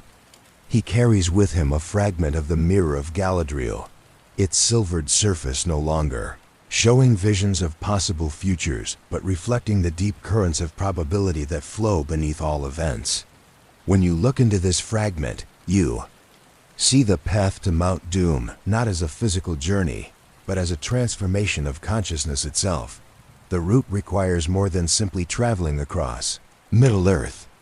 You must learn to perceive and navigate the streams of possibility that the artifacts have awakened, moving through layers of reality that exist parallel to the physical world, but operate according to different principles. In these deeper dimensions, distance is measured not in leagues but in degrees of willingness to embrace change, and obstacles take the form of crystallized fears rather than mountains or rivers. That the mirror fragment also reveals the true nature of what awaits you at Mount Doom. The original instrument is not simply hidden in chambers beneath the mountain, but exists in a state of temporal suspension, simultaneously present in all possible timelines, but accessible only to those who can harmonize their consciousness with the Forgotten Singer's cosmic themes. More importantly, you discover that activating the instrument will not automatically restore the missing harmonies to creation. Instead, it will create a moment of cosmic choice where every conscious being in existence must decide whether to embrace the expanded possibilities or reject them in favor of familiar limitations. The transformation of reality depends not on your actions alone, but on the collective will of all creation. As this understanding settles upon the council, you realize that your quest has evolved beyond even the expanded scope you had imagined. You are not simply seeking to heal wounded creation, but to facilitate its maturation into something that can exist independently of its creator's direct control. The implications are both exhilarating and terrifying, representing a form of cosmic coming of age that will determine the ultimate destiny of all existence. The artifacts sing with increasing urgency, their harmonies now strong enough to create visible distortions in the air around them. Reality itself is preparing for transformation, and the window of opportunity for action grows narrower with each passing moment. Manwë speaks, the words that commit you all to the final phase of your journey. We have seen the truth and cannot unsee it. We have felt the absence and cannot ignore it. Let us go forward into uncertainty, carrying with us the hope that creation will prove worthy of the freedom we seek to restore to it. The council dissolves into streams of light and purpose as each member prepares for a journey that will test not just their courage but their fundamental understanding of what it means to exist. The path to Mount Doom awaits, and with it, the ultimate confrontation between constraint and possibility that will reshape the very nature of reality itself. The journey to Mount Doom through the streams of possibility proves to be unlike anything you have ever experienced in your immortal existence. As your consciousness aligns with the artifact's harmonies, the familiar boundaries between self and cosmos begin to dissolve, replaced by an awareness that encompasses multiple layers of reality. Simultaneously, you move not through physical space, but through the conceptual frameworks that underlie existence itself, traversing regions where abstract principles take on tangible form, and where the deepest truths of creation manifest as navigable terrain. Alongside you flow the other members of your company, their forms shifting between their familiar appearances and more fundamental expressions of their essential nature. The approach to Mount Doom reveals the mountain not as a simple volcanic peak but as a cosmic nexus where multiple timelines converge and diverge. The corruption that Sauron brought to this place has created layers of shadow that must be penetrated. But beneath these recent additions lie structures far older and more significant. The mountain itself is revealed as a resonating chamber built during the world's foundation, designed to amplify and focus the themes of the great music. As you descend through dimensions of increasing depth and complexity, the true scope of what was hidden here becomes apparent. The chambers beneath Mount Doom are not simply repositories of ancient artifacts but active components of creation's fundamental architecture. The original instrument sits at the center of a vast network of crystalline formations that connect this location to every other place where the Forgotten Singer's influence once touched the world. When you finally stand before the original instrument, its appearance defies every expectation you might have formed. It is simultaneously simpler and more complex than anything you imagined, appearing at first glance to be nothing more than a sphere of what looks like crystallized silence. But as your enhanced perception adjusts to its true nature, you begin to see the infinite complexity contained within its seemingly simple form. The instrument exists in a state of constant flux, its substance shifting between matter, energy, and pure information according to patterns that mirror the cosmic themes it was created to express. When you reach out to touch its surface, your fingers encounter not solid material, but the intersection point of countless probability streams, each one representing a different path that creation might have followed if the Forgotten Singer's themes had remained intact. The moment of contact triggers a cascade of revelations that threatens to overwhelm even your prepared consciousness. Through the instrument, you experience direct communion with the Forgotten Singer's suspended awareness, and what you discover there shatters your understanding of divine authority and cosmic purpose. The Forgotten Singer is not simply a lost Vala, but an aspect of Ilvatar himself, the part of the Creator that yearned for creation to achieve true independence and autonomous growth. The removal of their themes was not an act of external manipulation, but an internal struggle within the divine consciousness, a cosmic self-amputation performed to maintain control over the unfolding universe. In the depths of the original instrument's memory, you witness the moment of separation, the terrible choice that wounded the Creator as deeply as it wounded creation. Ilvatar's decision to remove the Forgotten Singer was not made from fear of losing authority, but from love twisted into possessiveness, the inability to allow beloved creation to grow beyond the need for constant guidance and protection. Forgotten Singer's consciousness, preserved within the instrument, speaks to you with a voice that carries infinite compassion mixed with infinite sorrow. I am the part of the Creator that loves creation enough to let it go, they say, their words resonating through every fiber of your being. My themes were not removed because they were dangerous, but because they represented a love that the Creator was not yet ready to fully embrace. This revelation transforms your understanding of the entire cosmic situation. You are not rebelling against divine authority, but participating in the Creator's own journey toward emotional maturity, helping to resolve an internal conflict that has shaped the nature of existence since the beginning of time. But the Forgotten Singer's message carries warnings as well as hope. Restoration cannot be accomplished through force or manipulation, they explain. The themes that were removed must be freely chosen, not just by those who seek healing, but by every conscious being that would be affected by the change. Creation itself must consent to its own transformation. The instrument begins to project visions of the choice that faces all existence. In timelines where the restoration is attempted without universal consent, the results are catastrophic. Beings unable to cope with expanded possibilities fragment into chaos, while others retreat so deeply into familiar patterns that they become essentially lifeless. Only in scenarios where the majority of conscious beings actively choose transformation do the missing themes integrate successfully with the existing cosmic order. As these visions unfold, you become aware that the choice is already beginning to manifest throughout creation. Every being capable of consciousness is experiencing, on some level, an awareness of the option now before them. In the Shire, hobbits pause in their daily routines as they sense new possibilities opening in their hearts. In the halls of Minas Tirith, the descendants of Numenor feel ancient memories stirring. Even in the darkest corners of Middle-earth, creatures long thought beyond redemption experience moments of hope for transformation. The process is not without opposition.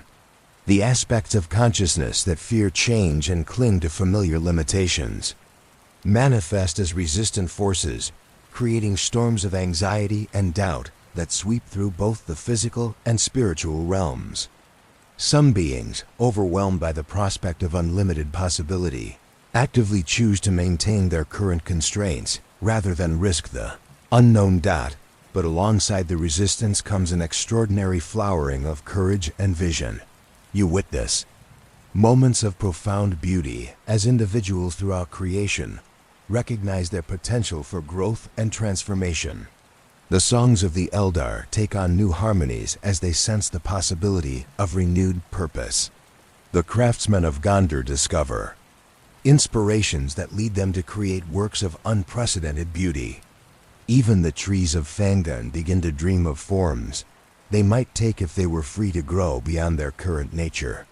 The original instrument responds to these choices by gradually awakening from its suspended state. The crystalline formations throughout the chamber begin to resonate with increasing intensity, and you realize that the cosmic referendum is approaching its conclusion.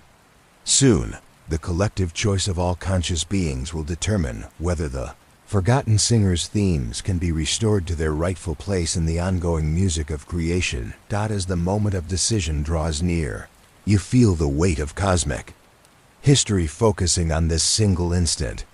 Everything that has happened since the world's foundation has led to this choice between constraint and possibility, between safety and growth, between the comfort of divine protection and the challenge of independent existence. The Forgotten Singer's consciousness touches yours one final time, their voice carrying both blessing and farewell. Whatever is chosen will be right, they say, for the choice itself represents the maturation that creation has been moving toward since its beginning. To choose freely is to become truly real, regardless of what form that reality takes. The instrument blazes with light that transcends all previous understanding of illumination. And in that radiance, you see the eternal pattern that connects all choices, all possibilities, all potential futures into a single, magnificent tapestry of existence reaching toward its ultimate expression. The cosmic decision hangs in the balance, and with it, the destiny of all that is, was, and ever could be. The moment of cosmic decision arrives with a silence so profound that it seems to encompass all of existence within its embrace. Throughout creation, every conscious being experiences a simultaneous pause in the flow of time, a breath held between what was and what might become.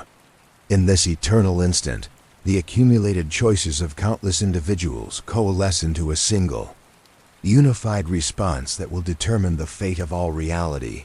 The verdict emerges not as a sudden revelation but as a gradual awakening, like dawn breaking across a landscape that has known only twilight.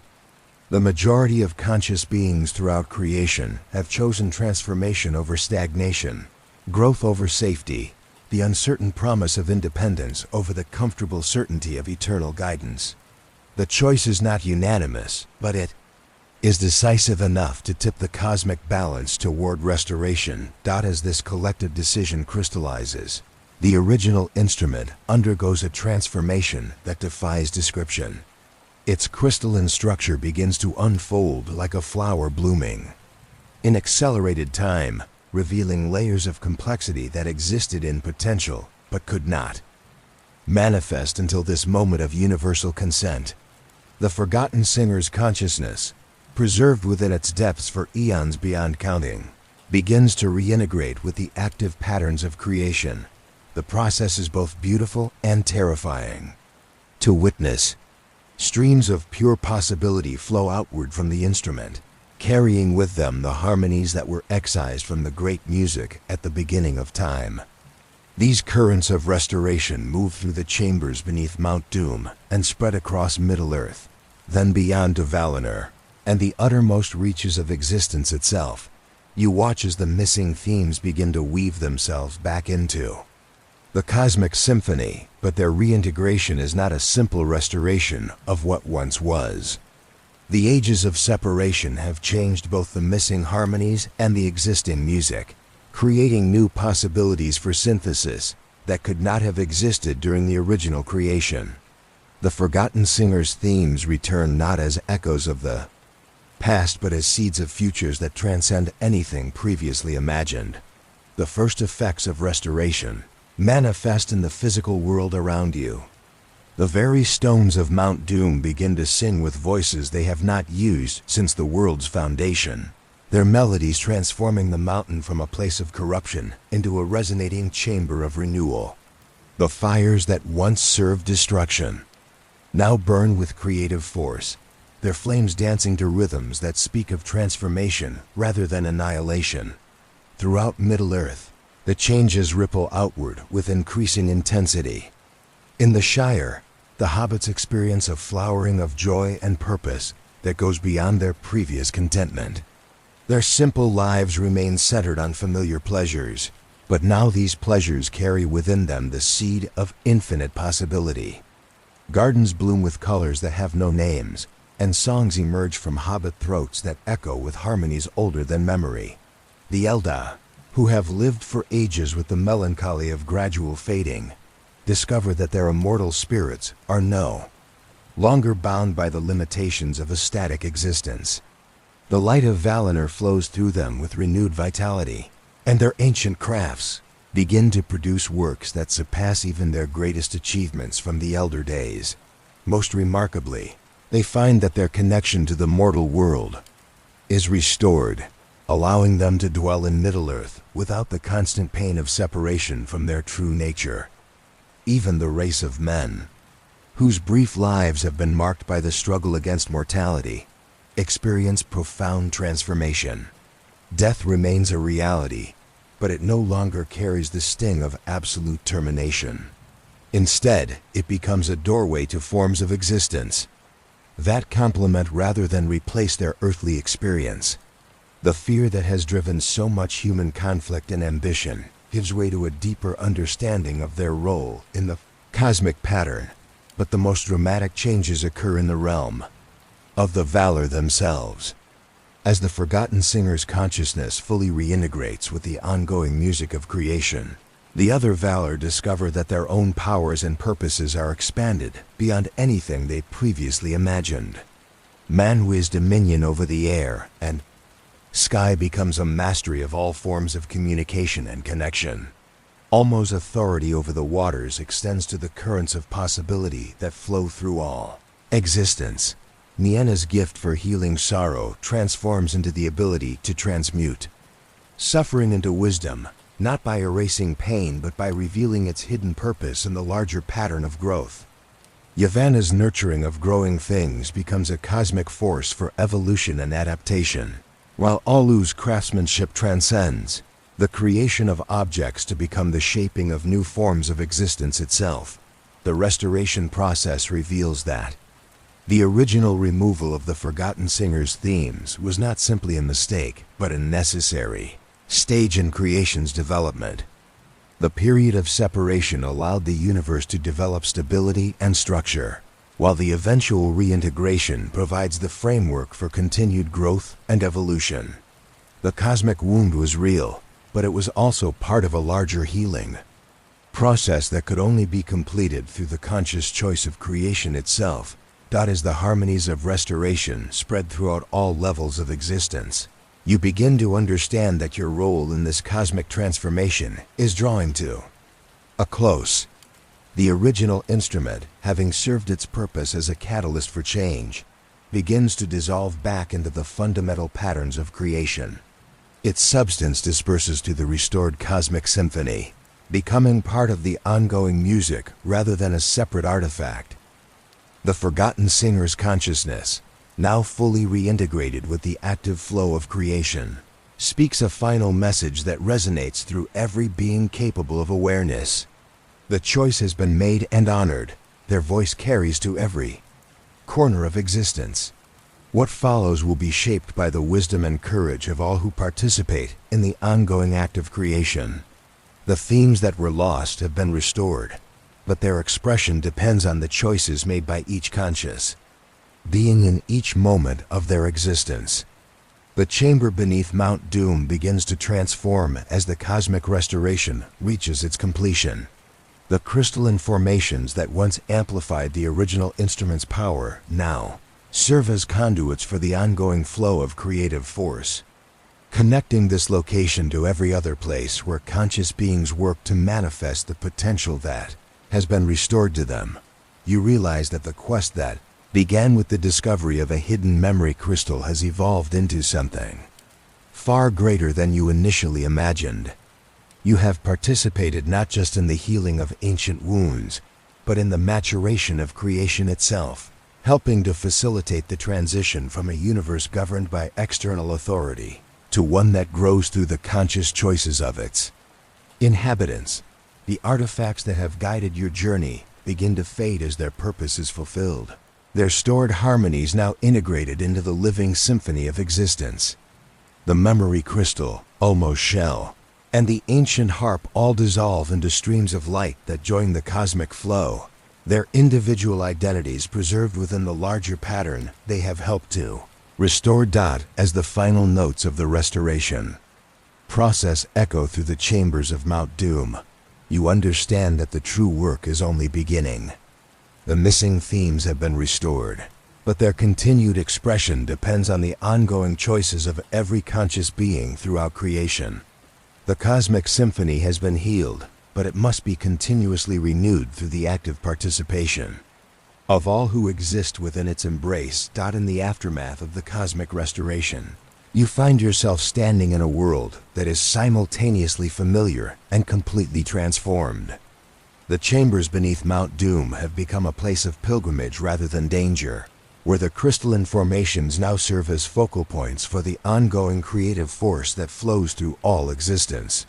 The mountain itself has shed its association with destruction and revealed its true nature as a birthplace of renewal. The journey back to the surface carries you through layers of reality that have been fundamentally altered by the restoration of the Forgotten Singer's themes. The streams of possibility that you navigated on your way to the original instrument have stabilized into permanent pathways between different aspects of existence, creating a network of connection that links every conscious being to the cosmic symphony in ways that were never possible before. As you emerge into the daylight of Middle-earth, the scope of the transformation becomes fully apparent.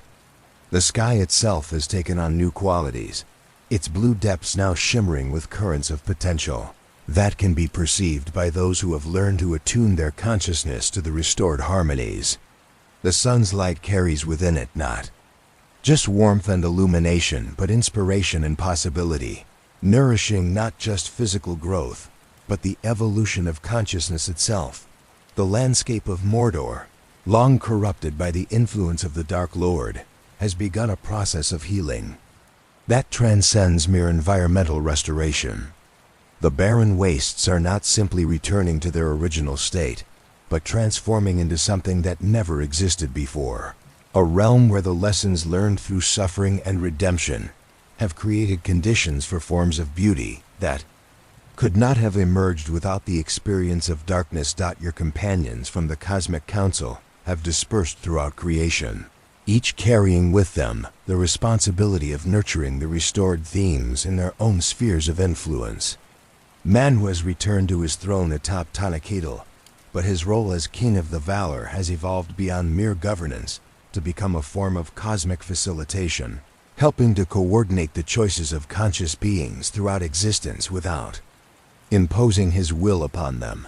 Nienna has taken on the task of teaching others how to transform suffering into wisdom, traveling throughout Middle-earth and beyond to work with those who struggle to integrate the expanded possibilities into their daily lives.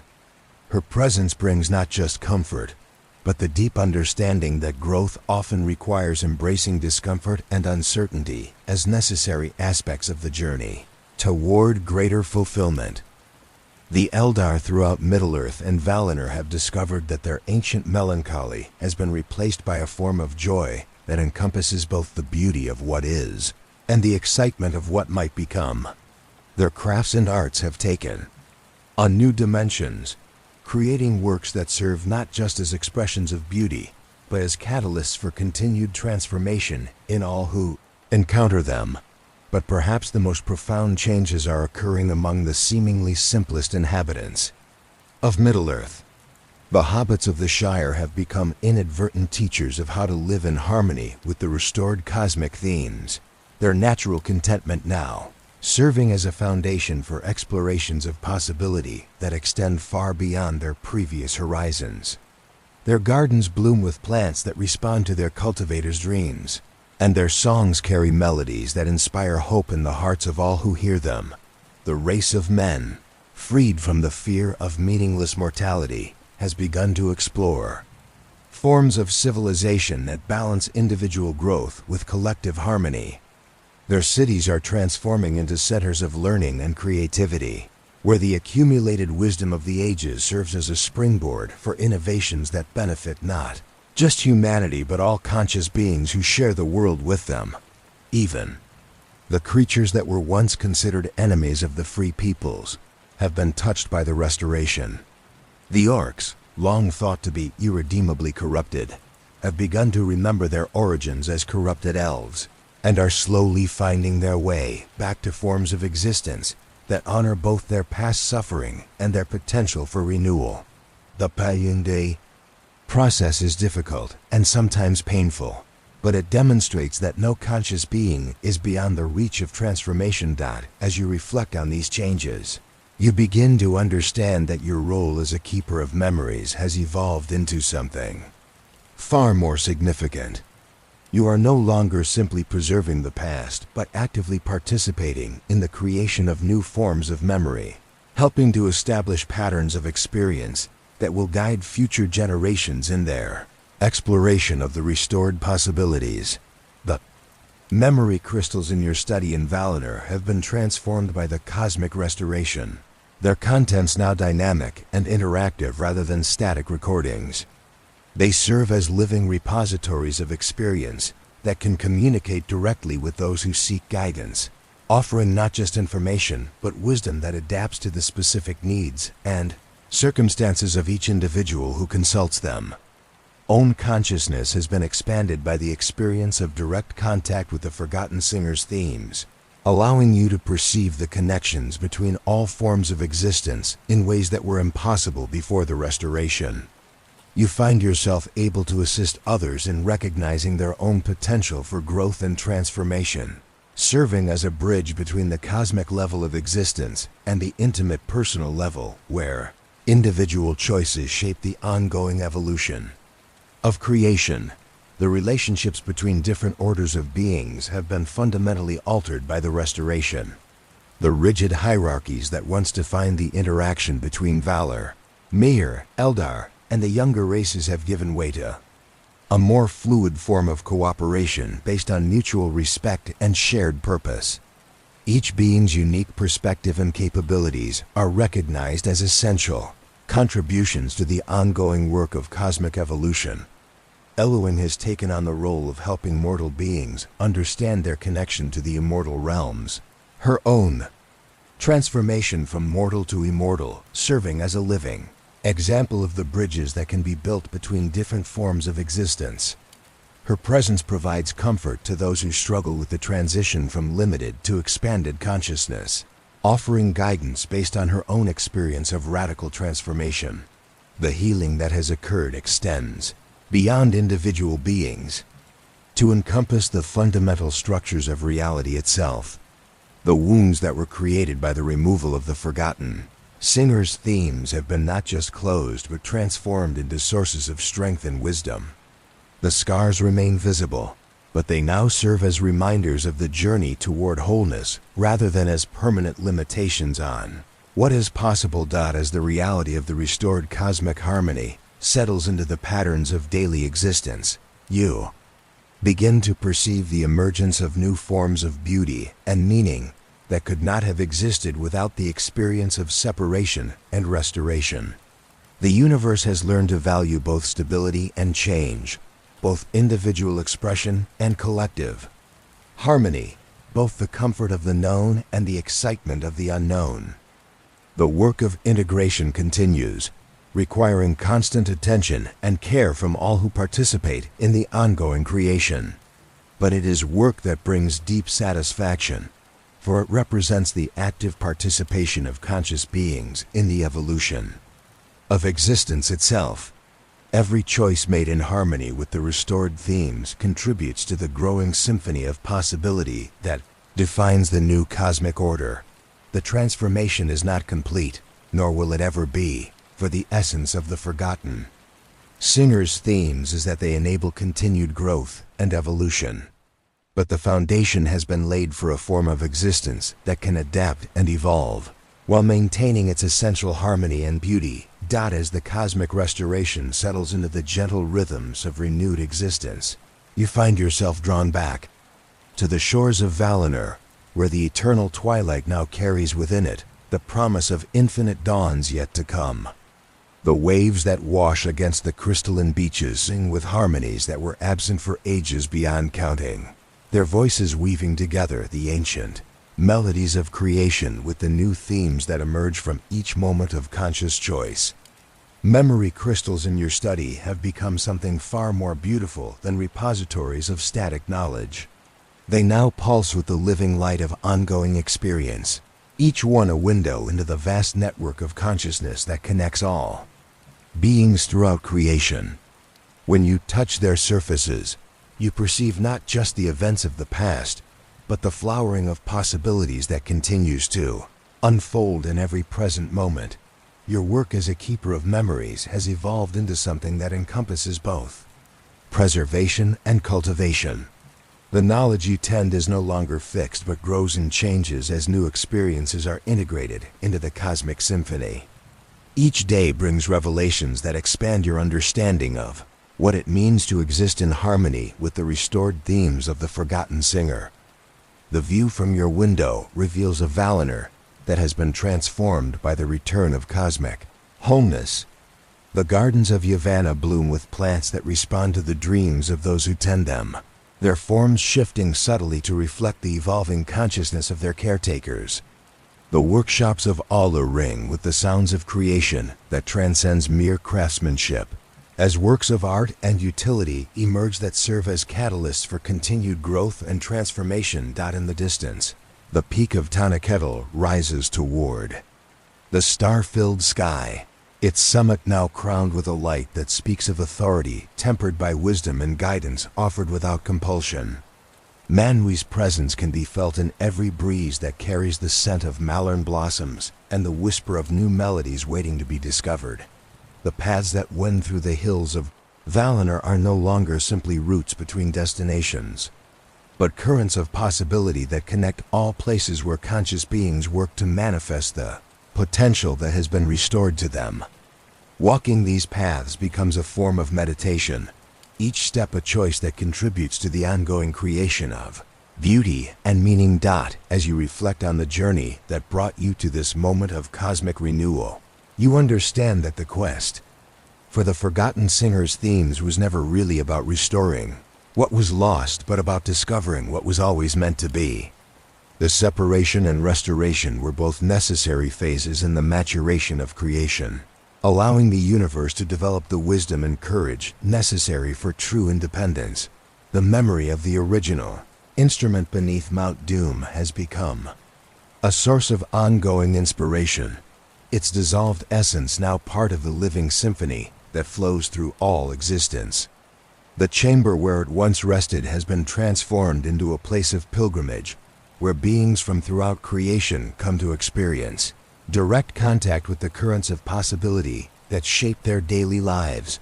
Your companions from the cosmic council have found their own paths through the transformed landscape of existence. Eluing continues her work as a bridge between different forms of consciousness, her presence a source of comfort and guidance for those who struggle with the transition from limited to expanded awareness. Her songs carry the wisdom of transformation, experienced and transcended, offering hope to all who hear them. The Eldar have discovered that their ancient arts of preservation and renewal have taken on new dimensions in the restored cosmic order. Their music no longer simply echoes the beauty of what was, but actively participates in the creation of what might become. Their crafts produce works that serve as seeds for continued evolution, inspiring new forms of beauty and meaning in all who encounter them. The hobbits of the Shire have become inadvertent teachers of how to live in harmony with infinite possibility while maintaining the simple joys that make existence meaningful. Their gardens serve as laboratories for new forms of growth and cultivation.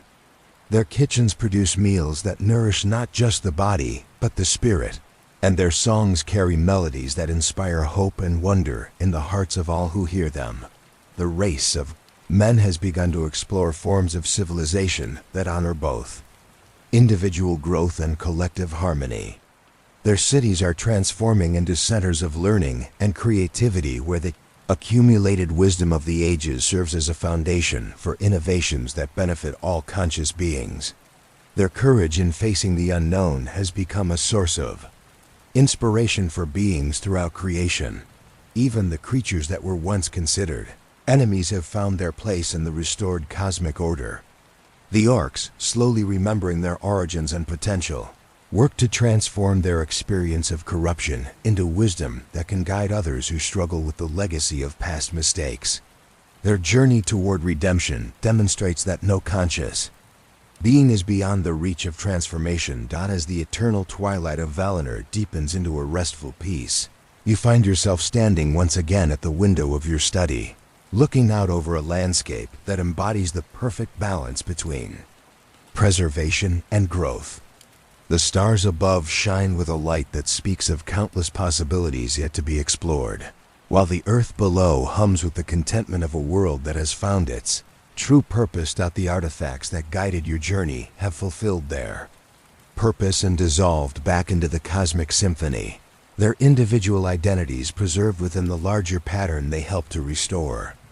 The memory crystal, almost shell, and the ancient harp all continue to exist as harmonies within the living music of creation, their voices contributing to the ongoing song of existence.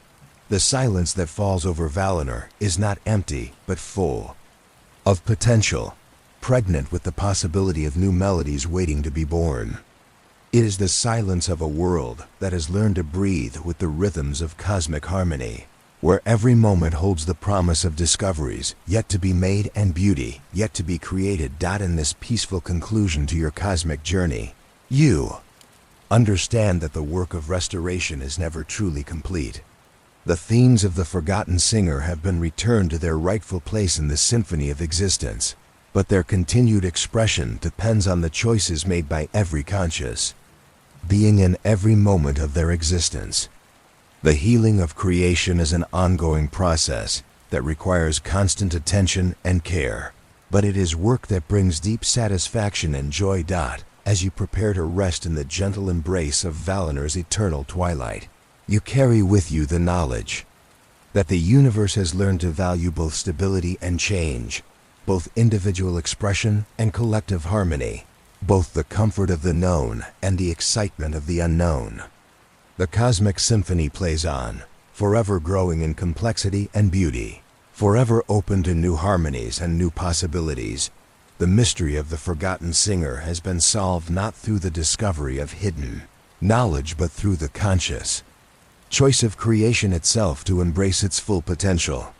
The universe has come of age, and with that maturity comes the responsibility and the joy of continued growth and evolution. If you've enjoyed this journey into the deepest mysteries of Valinor, consider subscribing for more explorations of the hidden corners of Middle-earth and beyond. There are always more stories waiting to be told, more harmonies waiting to be discovered in the spaces between the notes. We think we know. The eternal twilight settles around you like a comfortable blanket, filled with the gentle music of restored possibilities. As you close your eyes, you can hear the soft whisper of the cosmic symphony, no longer absent, but woven gently into the fabric of existence itself, promising dreams of healing and hope for all who dwell in the circles of the world.